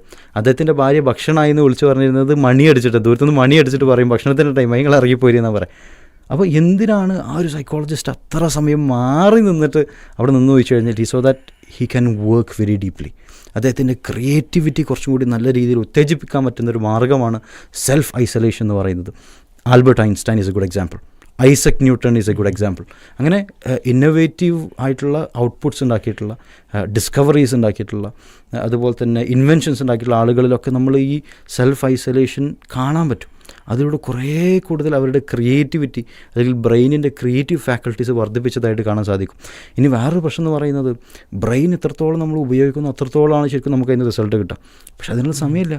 നമ്മൾ സോഷ്യൽ മീഡിയ ഇങ്ങനെ സെർച്ച് ഔട്ട് ചെയ്തുകൊണ്ടേയിരിക്കുകയാണ്. അപ്പോൾ ബ്രെയിനിന് ഫംഗ്ഷൻ ചെയ്യാനുള്ള സമയമില്ല. ന്യൂറോ പ്ലാസ്റ്റിസിറ്റി എന്ന് പറയുന്ന വേറൊരു ഫിനോമിനൻ ഉണ്ട്. ന്യൂറോ പ്ലാസ്റ്റിസിറ്റി എന്ന് പറയുന്നത് നമ്മുടെ ബ്രെയിനിലുള്ള ന്യൂറൽ പാത്വേസ് വയറാകും, റീവയറാകും based on what we do constantly. നമ്മൾ ഇടയ്ക്കിടയ്ക്ക് ചെയ്യുന്ന കാര്യം എന്താണോ അതിനനുസരിച്ചിട്ടാണ് നമ്മുടെ ബ്രെയിനിൻ്റെ റീവയറിങ് നടക്കുക. അപ്പോൾ നിരന്തരം, ഇപ്പോൾ ഒരു എക്സാമ്പിൾ പറഞ്ഞു കഴിഞ്ഞാൽ സ്കൂളിൽ നിന്നൊരു അസൈൻമെൻറ്റ് കിട്ടുകയാണ്. ഈ കുട്ടി സ്വന്തം എഴുതുന്നു, ആ ഒരു പ്രക്രിയ അവൻ്റെ ബ്രെയിനിനെ ഉപയോഗിക്കുന്നു, ഉത്തേജിപ്പിക്കുന്നു. അപ്പോൾ അവന് അതിലൂടെ ഡെവലപ്മെൻറ്റ് ഉണ്ടാകുന്നു. പക്ഷേ ഇപ്പോൾ എന്താണ്, നേരെ AI, ആർട്ടിഫിഷ്യൽ ഇൻ്റലിജൻസ്, ChatGPTയിൽ പോയി ചോദിക്കുന്നു create for me my assignment, ചോദ്യം ഇടുന്നു. നമ്മളത് ഫുള്ള് വായിച്ചു നോക്കേണ്ട പോലെ ചിലപ്പോൾ ഒരു ഫുൾ ഡോക്യുമെൻ്റായിട്ട് നമ്മുടെ കയ്യിൽ കിട്ടുന്നു. ക്ലോഡിൻ്റെ കോവർക്ക് ഉണ്ട്. Cowork it's a new update, astonishing. അതിൽ നമ്മൾ എന്ത് സാധനം കൊടുത്തു കഴിഞ്ഞാൽ അത് മുഴുവനായിട്ട് പ്രോപ്പറായിട്ട് ചെയ്ത് സാധനം നമ്മളെ കയ്യിൽ പാഴ്സലാക്കിയിട്ട് തരും. റൈറ്റ്, അങ്ങനെ ഒരു അവസ്ഥ. PhD ചെയ്യുന്നൊരു ഫ്രണ്ട് ഉണ്ട് എനിക്ക്. അവിടെയുള്ളൊരു അമേരിക്കൻ യൂണിവേഴ്സിറ്റിയിലാണ്, കൊർണൽവെൽ യൂണിവേഴ്സിറ്റി, ഖത്തറിലുള്ള. അവൻ പറയുന്നുണ്ട് പല കുട്ടികളും അവർക്കൊരു PhD തീസിസ് ഉണ്ടാക്കാൻ വേണ്ടിയിട്ട് അല്ലെങ്കിൽ റിസർച്ചിലുള്ള ചില കാര്യങ്ങൾ ഉണ്ടാക്കാൻ വേണ്ടിയിട്ട് നേരെ, ഇപ്പോൾ പണ്ട് കാലത്ത് അതിന് 3 മാസം ടൈം എടുത്തിട്ടുണ്ടെങ്കിൽ ഇപ്പം 3 മിനിറ്റ് വേണ്ടെന്ന് അവൻ പറഞ്ഞത്. അവൻ ജസ്റ്റ് ആവശ്യം അയച്ചു കൊടുക്കുക, അബ്സ്ട്രാക്റ്റ് അയച്ചു കൊടുക്കുക, എന്തെങ്കിലും സാധനങ്ങൾ നമുക്ക് വേണ്ടെന്താണ് അയച്ചു കൊടുക്കുക, കംപ്ലീറ്റ് ആയിട്ട് PDF ഡോക്യുമെൻ്റ് ആയിട്ട് വരുന്നു. പക്ഷേ ഈ കുട്ടികൾ ന്യൂറോ സയൻസ് പഠിക്കുന്ന, ഫിസിക്സിൽ PhD ചെയ്യുന്ന, ക്വാണ്ടം മെക്കാനിക്സിൽ PhD ചെയ്യുന്ന കുട്ടികൾ ഇതൊക്കെ പഠിച്ച് നല്ല മാർക്ക് കിട്ടി പാസ്സായി പുറത്ത് വരുമ്പം അവരുടെ ക്വാളിറ്റി എന്താണെന്ന് ചോദിച്ചു കഴിഞ്ഞാൽ ഒരു ക്വാളിറ്റി ഉണ്ടാവില്ല, ഒരു ക്രിയേറ്റീവ് ഔട്ട്പുട്ട് ഉണ്ടാവില്ല. So definitely social media usage ഒക്കെ ക്രിയേറ്റീവ് എബിലിറ്റിയെ ബാധിക്കുന്ന ഒന്നാണ്. Any person who wants to have a creative endeavour in life, writer ആകണം, പോയറ്റ് ആകണം, I want to be an author, എനിക്ക് കുറേ കൂടുതൽ ഇൻവെൻഷൻസും ഇന്നോവേറ്റീവ് ഐഡിയാസും ഒക്കെ സമൂഹത്തിൽ കൊടുക്കണം താല്പര്യം ഉണ്ടെങ്കിൽ stay away from social media as much as you can. പറഞ്ഞപ്പോഴാണ് ഒരു ഫ്രണ്ട് സൂചിപ്പിച്ചിട്ടുണ്ടായിരുന്നു. അവന് ടീച്ചറാണ്. അപ്പോൾ ഒരു സ്റ്റുഡൻറ്റിന് ഒരു അസൈൻമെൻറ്റ് സമയത്ത് നല്ല ഉഷാറായിട്ടുള്ള അസൈൻമെൻറ്റാണ്, എല്ലാം നല്ല കണ്ടില്ല. ഏറ്റവും അവസാനം if you want this please ask you, പൊതുവെ ChatGPT അതേ അവസാനം ഇനിയും വേറെ ക്വയറീസ് ഉണ്ടോ ചോദിക്കില്ല, അത് അതേപടിയാണ് വെച്ചിരിക്കുകയാണ്. അപ്പം കോപ്പി പേസ്റ്റ് ചെയ്ത് അവർ വായിച്ചിട്ട് പോയില്ല, ഇതാണ് ഒരു അവസ്ഥ. അപ്പോൾ നമ്മൾ ഇതുമായിട്ടൊരു ഉപചോദ്യം ചോദിക്കുകയാണെങ്കിൽ ഈ AI നമ്മൾ മൊത്തത്തിൽ യൂസ് ചെയ്യേണ്ടതെന്നാണ് പറഞ്ഞത്, അതല്ല എങ്ങനെയാണ് ക്രിയേറ്റീവായിട്ട്, ഐ മീൻ എങ്ങനെയാണ് പ്രൊഡക്റ്റീവായിട്ട് AI നമുക്ക് യൂസ് ചെയ്യാൻ പറ്റും? അപ്പോൾ ചെറിയൊരു കഥ പറയാം. 2 വീടുകളുണ്ട്, അതിന് മുന്നിലൊരു പുഴയുണ്ട്.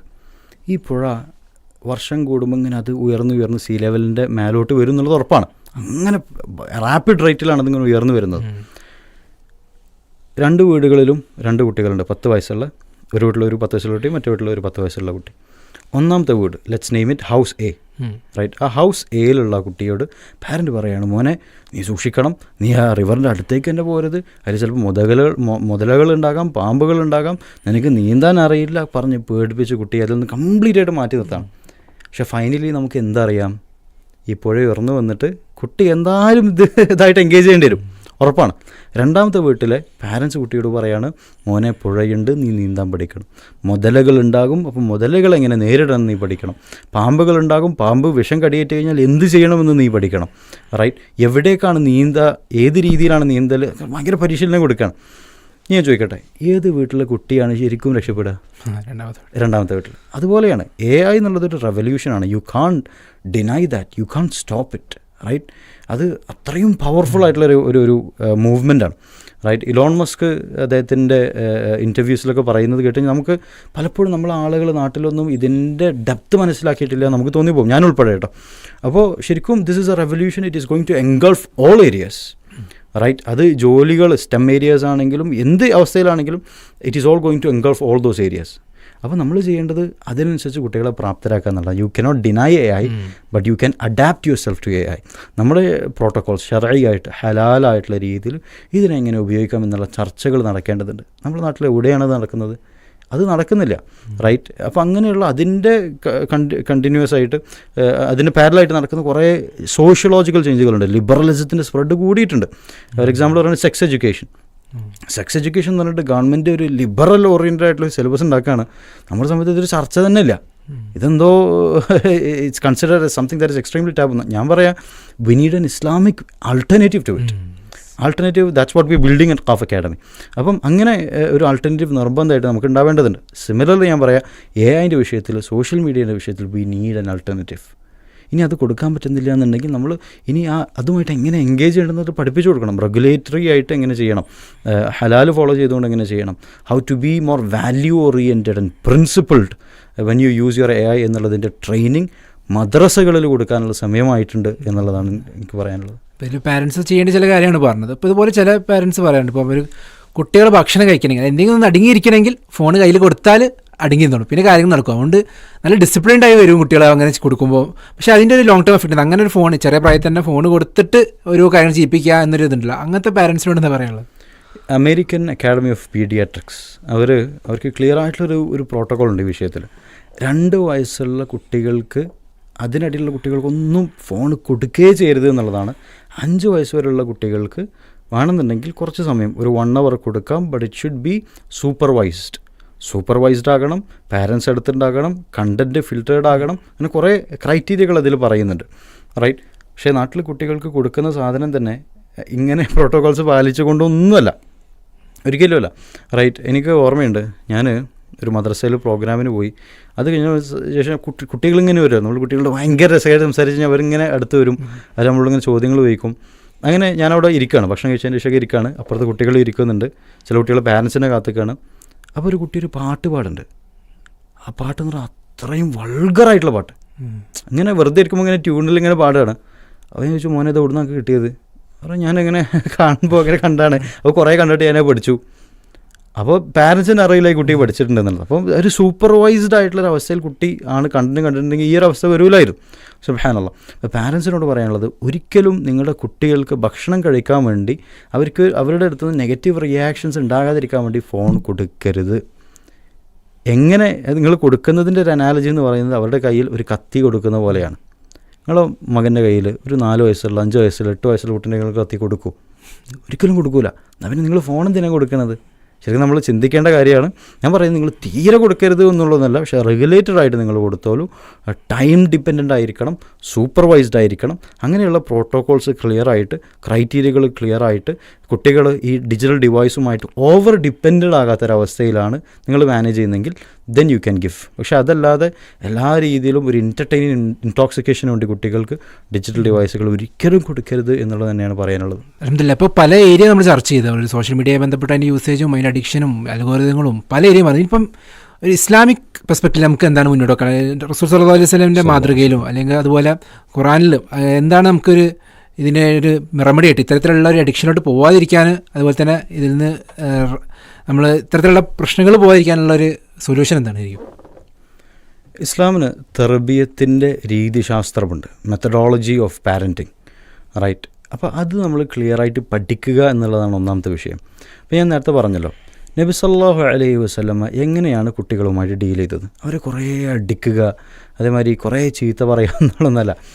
അനസ് ബിൻ മാലിക് റളിയല്ലാഹു അൻഹുവിൻ്റെ കഥകളൊക്കെ കേട്ട് കഴിഞ്ഞാൽ നമുക്ക് അത്ഭുതം തോന്നി പോകും. അത്രത്തോളം ഉൽഫത്തോടു കൂടി, അത്രത്തോളം റഹ്മത്തോടു കൂടി ആണ് നബി സല്ലല്ലാഹു അലൈഹി വസല്ലമ അവരുമായിട്ട് എൻഗേജ് ചെയ്തത്, ഡീൽ ചെയ്തത്. നബി സല്ലല്ലാഹു അലൈഹി വസല്ലമ ഒരു ഫ്രണ്ട് പോലെയായിരുന്നു, റൈറ്റ്. ചില ഹദീസുകൾ നമ്മൾ കാണുന്നത്, ഒരു കുട്ടിയുടെ ചെറിയ കിളി മരിച്ചപ്പം അവൻ്റെ അടുത്ത് പോയിട്ട് വളരെ പോയറ്റിക്കലായിട്ടുള്ള രീതിയിൽ അവനോട് എൻഗേജ് ചെയ്യുന്നത്, യാ നുമേർ മാ ഫഅല നുഗൈർ, അങ്ങനത്തെ ഒരു റൈമിംഗ് ആണ്, രീതിയിലാണ്, പോയറ്റിക്കലായിട്ടാണ് അവനായിട്ട് എൻഗേജ് ചെയ്യുന്നത്. സുബ്ഹാനല്ലാഹ്. അപ്പം it's astonishing, it is beautiful, it is amazing, right. Parents കുട്ടികളായിട്ട് അങ്ങനെ എൻഗേജ് ചെയ്യാൻ പഠിക്കണം. കുട്ടികളുടെ മനസ്സ് ശരിക്കും ആദ്യം അവരുടെ ഉള്ളിൽ പ്രശ്നം ഉണ്ടെങ്കിൽ അവർ തുറക്കേണ്ടത് ആരുടെ അടുത്താണ്? അത് പാരൻസിൻ്റെ അടുത്താണ്. പലപ്പോഴും ഇപ്പോൾ ഞാൻ നേരത്തെ പറഞ്ഞ കേസിൽ ഈ കുട്ടി നഗ്നമായിട്ടുള്ള കാര്യങ്ങൾ അങ്ങോട്ട് അയക്കുന്നു. പാരൻറ്റും കുട്ടിയായിട്ട് യാതൊരു ബന്ധമില്ലാത്തതാണ് പാരൻറ്റ് ഇത് അറിയാതിരുന്നത്. അല്ലെങ്കിൽ പാരൻറ്റ് അറിയുമായിരുന്നു, കുട്ടി ഓപ്പൺ ചെയ്യുമായിരുന്നു. ഡ്രഗ് അഡിക്ഷനിലേക്ക് പോയിട്ടുള്ള കുട്ടികൾ, പൊണോഗ്രഫി അഡിക്ഷനിലേക്ക് പോയിട്ടുള്ള കുട്ടികൾ, ഇങ്ങനെ കുറേ മോശമായിട്ടുള്ള അവസ്ഥയിലേക്ക് പോയിട്ടുള്ള പല കുട്ടികളിലും പാരൻസുമായിട്ടുള്ള അവർക്ക് ഉണ്ടാവേണ്ട ഒരു സേഫ് സ്പേസ് ഇല്ലായിരുന്നു എന്ന് നമുക്ക് കൃത്യമായിട്ടൊരു കോമൺ പാറ്റേൺ ആയിട്ട് കാണാൻ പറ്റും. അപ്പോൾ കുട്ടികളെ സംബന്ധിച്ചിടത്തോളം ഒന്നാമത് അവരുമായിട്ടുള്ള എൻഗേജ്മെൻറ്റ് മാറ്റും. It needs to be more friendly, it needs to be more beautiful, right. ഒന്നാമത്തേത്. രണ്ടാമത്തെ വിഷയം എന്ന് പറയുന്നത്, നമ്മൾ കുട്ടികൾക്ക് ഒരു വിഷയം പറഞ്ഞു കൊടുക്കുമ്പോൾ ഒറ്റ പ്രാവശ്യം പറഞ്ഞു എന്ന് വിചാരിച്ചിട്ട് അവർ മുഴുവനായിട്ട് കേട്ടുകൊള്ളുന്നില്ല. ചിലപ്പം അജിറ്റേഷൻ മനസ്സിലുണ്ടാകും. കുട്ടികൾ പറഞ്ഞിട്ട് അവർ ചെയ്യുന്നില്ല, അവർ പിന്നെയും അതേ മിസ്റ്റേക്ക് റിപ്പീറ്റ് ചെയ്യണമെങ്കിൽ we need to understand that it's normal. ഒരു മിസ്റ്റേക്ക് ഉടനെ റിപ്പീറ്റ് ചെയ്യണമെന്നുണ്ടെങ്കിൽ അപ്പോൾ തന്നെ അടിച്ച് ദേഷ്യം പിടിക്കുകയല്ല ചെയ്യേണ്ടത്. അനസ് ബിൻ മാലിക് റളിയല്ലാഹു അൻഹു പറഞ്ഞത്, നബി സല്ലല്ലാഹു അലൈഹി വസല്ലമയുടെ കൂടെ 10 കൊല്ലം ജീവിച്ചിട്ടും ഭയങ്കര രീതിയിൽ ശാസിച്ചിട്ടൊന്നുമില്ല, റൈറ്റ്. സോ ആ രീതിയിൽ വളരെ പേഷ്യൻ്റ് ആയിക്കൊണ്ട് തന്നെ നമ്മൾ കുട്ടികളുമായിട്ട് എൻഗേജ് ചെയ്യണം. മൂന്നാമത് പറയാനുള്ളത്, ഇനി ഡിജിറ്റൽ ഡിവൈസ് കണ്ടിന്യൂസ്ലി ഉപയോഗിക്കുന്ന കുട്ടികളാണ് പല വീടുകളിലുള്ളത്. പെട്ടെന്ന് എടുത്ത് മാറ്റുക എന്നുള്ളൊരു ഒരു നല്ല തർബിയ സിസ്റ്റം അല്ല എന്നുള്ളതാണ്. നബി സല്ലല്ലാഹു അലൈഹി വസല്ലം സമുദായത്തിൽ ആൽക്കഹോൾ, ഖംറു മാനിയായിട്ടുള്ള അവസ്ഥ, അതായത് ഖംറ് പ്രോഹിബിറ്റ് ചെയ്തിട്ടുള്ള അവസ്ഥ നോക്കുകയാണെങ്കിൽ സ്റ്റെപ്പ് ബൈ സ്റ്റെപ്പ്, തെദറുജി എന്നാണ് ഇതിന് പറയും. തെദറുജിയായിട്ട് ദറജകൾ സ്റ്റെപ്പ് ബൈ സ്റ്റെപ്പായിട്ടാണ് നബി സല്ലല്ലാഹു അലൈഹി വസല്ലം ചെയ്തിട്ടുള്ളത്. ഞാൻ നേരത്തെ പറഞ്ഞ കുറേ സൈക്കോളജിക്കൽ മെത്തഡോളജീസ് ഉണ്ടല്ലോ, അത് സ്റ്റെപ്പ് ബൈ സ്റ്റെപ്പായിട്ട് കുട്ടികളിൽ സിസ്റ്റമാറ്റിക് ഹദീസിൽ പറഞ്ഞിട്ടില്ല, നമ്മളോട് ആദ്യം തന്നെ വ്യഭിചരിക്കരുത് അല്ലെങ്കിൽ കള്ളുടിക്കരുതെന്നാണ് പറഞ്ഞതെങ്കിൽ ഒരു പക്ഷേ നമ്മുടെ സമുദായം കേട്ടിട്ടുണ്ടാവില്ല. പക്ഷേ എക്സാക്ട്ലി ആദ്യം തൗഹീദ് എന്താണെന്ന് പറഞ്ഞിട്ട് പരലോകം പറഞ്ഞത് അങ്ങനെ കൃത്യമായിട്ട് സിസ്റ്റമാറ്റിക് സ്റ്റെപ്പ് ബൈ സ്റ്റെപ്പായിട്ട് പിന്നെ എന്ന് പറയുമ്പോൾ സെമേന വാത്താന ആ പറയുമ്പോൾ അപ്പം കേൾക്കുക എന്നുള്ള ഒരു അവസരമെത്തിയിട്ടുണ്ട്. അതെ, ശരിക്കും നമ്മൾ ഒരു PhD തീസിസ് ചെയ്യാൻ പറ്റും ആ ഹദീസിൽ. അത്രത്തോളം ഹ്യൂമൻ ബിഹേവിയറിനെ വളരെ കോംപ്രിഹെൻസീവായിട്ട് മനസ്സിലാക്കിയിട്ടുള്ള ഒരാൾക്ക് അത് പറയാൻ പറ്റുള്ളൂ. കുട്ടികളിൽ അത് ആപ്ലിക്കബിൾ, വലിയവരിൽ അത് ആപ്ലിക്കബിൾ ആണെങ്കിൽ കുട്ടികളിൽ 100% ഇത് ആപ്ലിക്കബിൾ ആണ്. അപ്പോൾ തജറുജിയായിട്ട് സിസ്റ്റമാറ്റിക്കായിട്ട് കുട്ടികളിൽ ഇത് കുറച്ച് കൊണ്ടുവരിക, അതിനാണ് തർബിയത്ത് എന്ന് പറയാം. പാരൻറ്റിങ്ങിന് ഇത്ര കൂടുതൽ റിവാർഡ്സ് കിട്ടുന്നത് എന്തുകൊണ്ടാണെന്ന് വെച്ച് കഴിഞ്ഞാൽ അത് അത്ര ബുദ്ധിമുട്ടുള്ള കാര്യമാണ്. ഒരു കാര്യം പറഞ്ഞ് അടുത്ത ദിവസം കുട്ടി ചെയ്യുമായിരുന്നെങ്കിൽ അതിന് വലിയ പ്രയാസമൊന്നുമില്ല, റൈറ്റ്. പക്ഷേ it needs to have a lot of patience. ഞാൻ പറഞ്ഞിട്ടുള്ള മേലുള്ള പ്രോട്ടോകോൾസ് മൊത്തം ഫോളോ ചെയ്ത് കഴിഞ്ഞാൽ തർബവിയായിട്ട് ഇനിയും പാരൻസിന് റിസർച്ച് ചെയ്യാൻ പറ്റിയിട്ടുള്ളൊരു ഏരിയ ആണത്. ഞാൻ മുഴുവനായിട്ട് കവർ ചെയ്തിട്ടില്ല. അത് ബന്ധപ്പെട്ടുള്ള കുറേ പുസ്തകങ്ങളുണ്ട്. അപ്പോൾ അത് റെഫർ ചെയ്യുക, അതിനെപ്പറ്റി അവയർനെസ് കൂടുതൽ ഉണ്ടാക്കുക, എന്നിട്ട് സിസ്റ്റമാറ്റിക്കായിട്ട് കുട്ടികൾ ഇത് മാറ്റിക്കൊണ്ടുവരിക. അവസാനമായിട്ട് പറയാനുള്ള ഒരു കാര്യം, your children are not going to change until you change. നിങ്ങൾ കുറേ നേരം നെറ്റ്ഫ്ലിക്സിൽ ഡ്രാമ കണ്ട് കുട്ടികളോട് ഡ്രാമ കാണരുതെന്ന് പറയുകയാണെങ്കിൽ ദാറ്റ് ഈസ് ഹിപ്പോക്രസി. നിങ്ങൾ കുറേ നേരം ഫോണിൽ സോഷ്യൽ മീഡിയയിൽ ഇങ്ങനെ വാട്സപ്പ് ചാറ്റുകളും ഇൻസ്റ്റഗ്രാമും സ്നാപ്ചാറ്റും യൂട്യൂബൊക്കെ കണ്ടമാനം കാണുന്ന ഒരാളാണെന്നുണ്ടെങ്കിൽ I don't think you have the right to go to and tell your children not to watch. So ഇനി അത് പറഞ്ഞു കഴിഞ്ഞാലും അത് കൂടുതൽ നെഗറ്റീവ് ഔട്ട്പുട്ട് ഉണ്ടാകുക. കാരണം കുട്ടിക്ക് ഉള്ളിലൊരു ബോധ്യം ഉണ്ടാകും. ചിലപ്പോൾ തുറന്ന് പറഞ്ഞോളുന്നില്ലേ പാരൻസിനെ പേടിച്ചിട്ട്. അതിന് വിചാരിക്കും, എൻ്റെ ഉപ്പ കാണണ്ടല്ലോ, എൻ്റെ ഉമ്മ കാണണ്ടല്ലോ, എന്നാൽ പിന്നെ ഞാൻ കണ്ട എന്താ പ്രശ്നം എന്നുള്ളൊരു തോട്ട് മനസ്സിലേക്ക് വരും. അത് പാരൻസുമായിട്ടുള്ളൊരു ഗ്യാപ്പ് കൂട്ടാനേ സഹായിക്കുള്ളൂ. So practice what you preach, ലിമ തഖൂലൂന മാ ലാ തഫഅലൂൻ. നിങ്ങൾ ചെയ്യാത്തത് എന്തിനാണ് നിങ്ങൾ പറയുന്നത്. അപ്പോൾ സിസ്റ്റമാറ്റിക്കുള്ള ചേഞ്ച് ഫാമിലിയിൽ മൊത്തമായിട്ട് ഉണ്ടാകേണ്ടതുണ്ട് എന്നുള്ളതാണ് ഇതിൽ പറയാനുള്ളത്. ഇതിലിപ്പോൾ ഒരു ഓൾട്ടർനേറ്റീവിറ്റി പറയുമ്പോൾ ജസ്റ്റ് അവസാനമായി ചോദിക്കാനുള്ള റീഡിംഗ് എന്നല്ല, പുസ്തകങ്ങൾ, ഫോണിൻ്റെ പകരം പുസ്തകം കൊടുക്കുക എന്നുള്ള എത്രത്തോളം നല്ലൊരു ആൾട്ടർനേറ്റീവാണ്, അതിൻ്റെ ഒരു ബെനിഫിറ്റ്സ് എന്താണെന്നുള്ളത് പറയാൻ പറ്റും. അത് ശരിക്കും വളരെ ഡീപ്പായിട്ട് ചർച്ച ചെയ്യേണ്ട ഒരു വിഷയമാണത്. സമയപരിമിതി കാരണം ഞാൻ ഷോർട്ടാക്കിയിട്ട് പറയാം. റീഡിങ് എന്ന് പറയുന്നത് not all children are interested in that. അത് താല്പര്യമുള്ള ആളുകളുണ്ട്, താല്പര്യമില്ലാത്ത ആളുകളുണ്ട്. പലപ്പോഴും പല പാരൻസും ചെയ്യുന്നൊരു വലിയ മിസ്റ്റേക്ക് എന്ന് വെച്ച് കഴിഞ്ഞാൽ അതുവരെ ജീവിതത്തിൽ റീഡിങ് ഒരു ഹാബിറ്റാക്കി കൊണ്ടുവരാൻ ഒരു എഫേർട്ട് എടുത്തിട്ടുണ്ടാവില്ല. വീട്ടിൽ ലൈബ്രറി ഉണ്ടാവില്ല, വേറെ പുസ്തകങ്ങൾ വാങ്ങിയിട്ടുണ്ടാവില്ല, പാരൻറ്റ് വായിക്കുന്ന ആളല്ല, കുട്ടിയും വായിക്കുന്ന ആളല്ല. പക്ഷേ എവിടുന്നോ കേൾക്കുകയാണ്, ഏതൊരു കൗൺസിലർ പറയുകയാണ് കുട്ടികൾ നല്ല രീതിയിൽ പുസ്തകങ്ങൾ വായിക്കണം, ബ്രെയിനിൽ നല്ല ഉത്തേജനങ്ങൾ ഡെവലപ്മെൻറ്റ് ഉണ്ടാകും. അതൊക്കെ ശരി തന്നെയാണ്. പക്ഷേ അതിന് ആപ്ലിക്കേഷൻ ലെവലിൽ വരുമ്പോൾ നമ്മൾ ചിന്തിച്ചിട്ടാണ് അപ്ലൈ ചെയ്യേണ്ടത്. അവൻ ഇതുവരെ കളിക്കുന്ന PUBG ഒക്കെ എടുത്താണ്ട് ഫുൾ മാറ്റി ഒക്കെ അൽമാറയിൽ ലോക്ക് ചെയ്ത് വെച്ച് എന്നിട്ട് അവന് കുറേ എൻസൈക്ലോപീഡിയകളും പുസ്തകങ്ങളും വാങ്ങി എടുത്തു കഴിഞ്ഞാൽ അവനത് വായിച്ചു കൊള്ളണമെന്നൊന്നുമില്ല. റൈറ്റ്. അപ്പോൾ നമ്മൾ സൂക്ഷിക്കേണ്ടത് കുട്ടിക്ക് റീഡിങ് ഡെവലപ്പ് ചെയ്യണമെന്നുണ്ടെങ്കിൽ ആദ്യം അവന് ഇൻട്രസ്റ്റിംഗ് ആയിട്ടുള്ള ജോൺറുകൾ കൊടുക്കുക. എല്ലാ കുട്ടികളും ആദ്യം തന്നെ വലിയ വലിയ പുസ്തകങ്ങൾ വായിക്കുന്നില്ല. ചിലപ്പോൾ കോമിക് പുസ്തകങ്ങളായിരിക്കാം, ചിലപ്പം കുറച്ചും കൂടിയും എൻഗേജിങ് ആയിട്ടുള്ള കുട്ടികളുടെ ഭാഷ സംസാരിക്കുന്ന പുസ്തകങ്ങളായിരിക്കാം. അവരുടെ ഇൻട്രസ്റ്റഡ് ആയിട്ടുള്ള ജോൺറ് എന്താ എന്ന് ആദ്യം കണ്ടെത്തിയിട്ട് അങ്ങനെയാണ് പുസ്തകങ്ങൾ കൊടുക്കേണ്ടത്. എന്നോട് പലപ്പോഴും ആളുകൾ ചോദിക്കാറുണ്ട്, എനിക്ക് റീഡിങ് ഹാബിറ്റ് തുടങ്ങണം, നിങ്ങളൊരു പുസ്തകം റെക്കമെൻഡ് ചെയ്യുന്നു. ഞാൻ വായിക്കുന്ന പുസ്തകങ്ങളായിരിക്കില്ല ചിലപ്പോൾ നിങ്ങൾക്ക് ഇൻട്രസ്റ്റ് ആക്കി ഉണ്ടാവുക.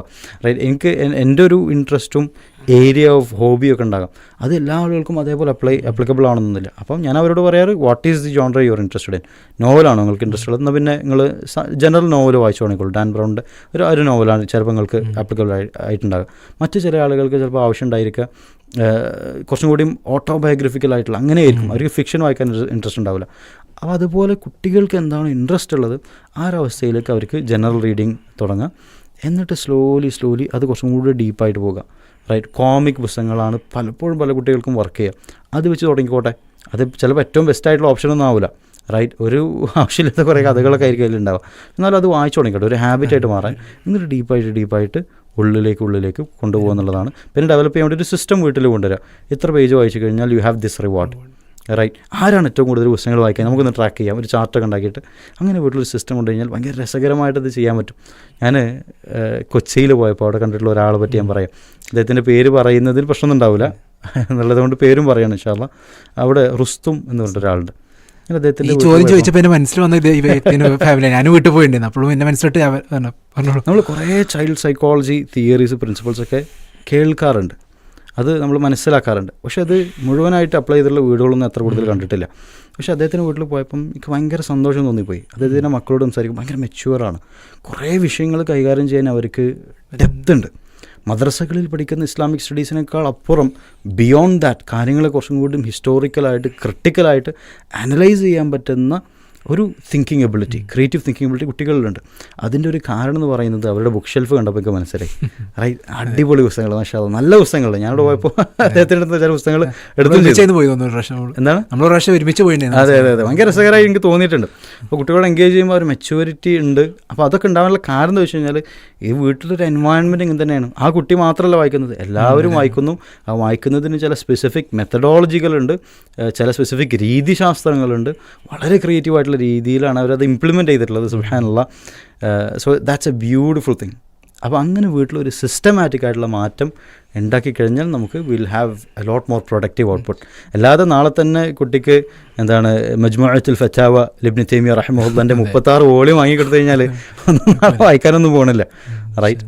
ഇൻഷാ അല്ലാഹ് നമ്മളൊരു സമയം ഇവിടെ അവസാനിക്കുകയാണ്. നമ്മൾ പറഞ്ഞ് ടേക്ക് അവേ ആയിട്ടുള്ളതാണ് സോഷ്യൽ മീഡിയയുടെ ഒരു ഡേഞ്ചർ എത്രത്തോളം ഉണ്ട് എന്നുള്ളത് ഈ ഒരു ടോക്കിൽ നമുക്ക് കൃത്യമായി ബോധ്യപ്പെട്ടിട്ടുണ്ടാവും എന്നാണ് മനസ്സിലാക്കുന്നത്. അതുപോലെ തന്നെ കൃത്യമായ സിസ്റ്റമാറ്റിക്കായിട്ട് എങ്ങനെ അതിൽ നിന്ന് മാറ്റാൻ പറ്റും എന്നുള്ളത് നമ്മളിൽ പ്രതിപാദിച്ചിട്ടുണ്ട്. അതുപോലെ ഓൾട്ടർനേറ്റീവ്സും ഇവിടെ പറഞ്ഞു. അതുകൊണ്ട് ഈ ഒരു വിഷയത്തിൽ നമ്മളെല്ലാവരും പാരൻസ് എന്ന നിലയിൽ പ്രത്യേകം ശ്രദ്ധിക്കുക.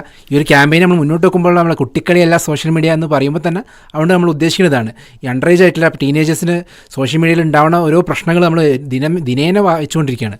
അപ്പോൾ ഇതിനൊരു സൊല്യൂഷൻ കൊണ്ടുവരണം. ഇതിന് പല ലീഗലി ചില വിഷയങ്ങൾ നമുക്ക് ഇടപെടാൻ പറ്റും എന്നുള്ളതുകൊണ്ട് നമ്മൾ ഈ ഒരു ക്യാമ്പയിൻ മുന്നോട്ട് പോകുന്നത്.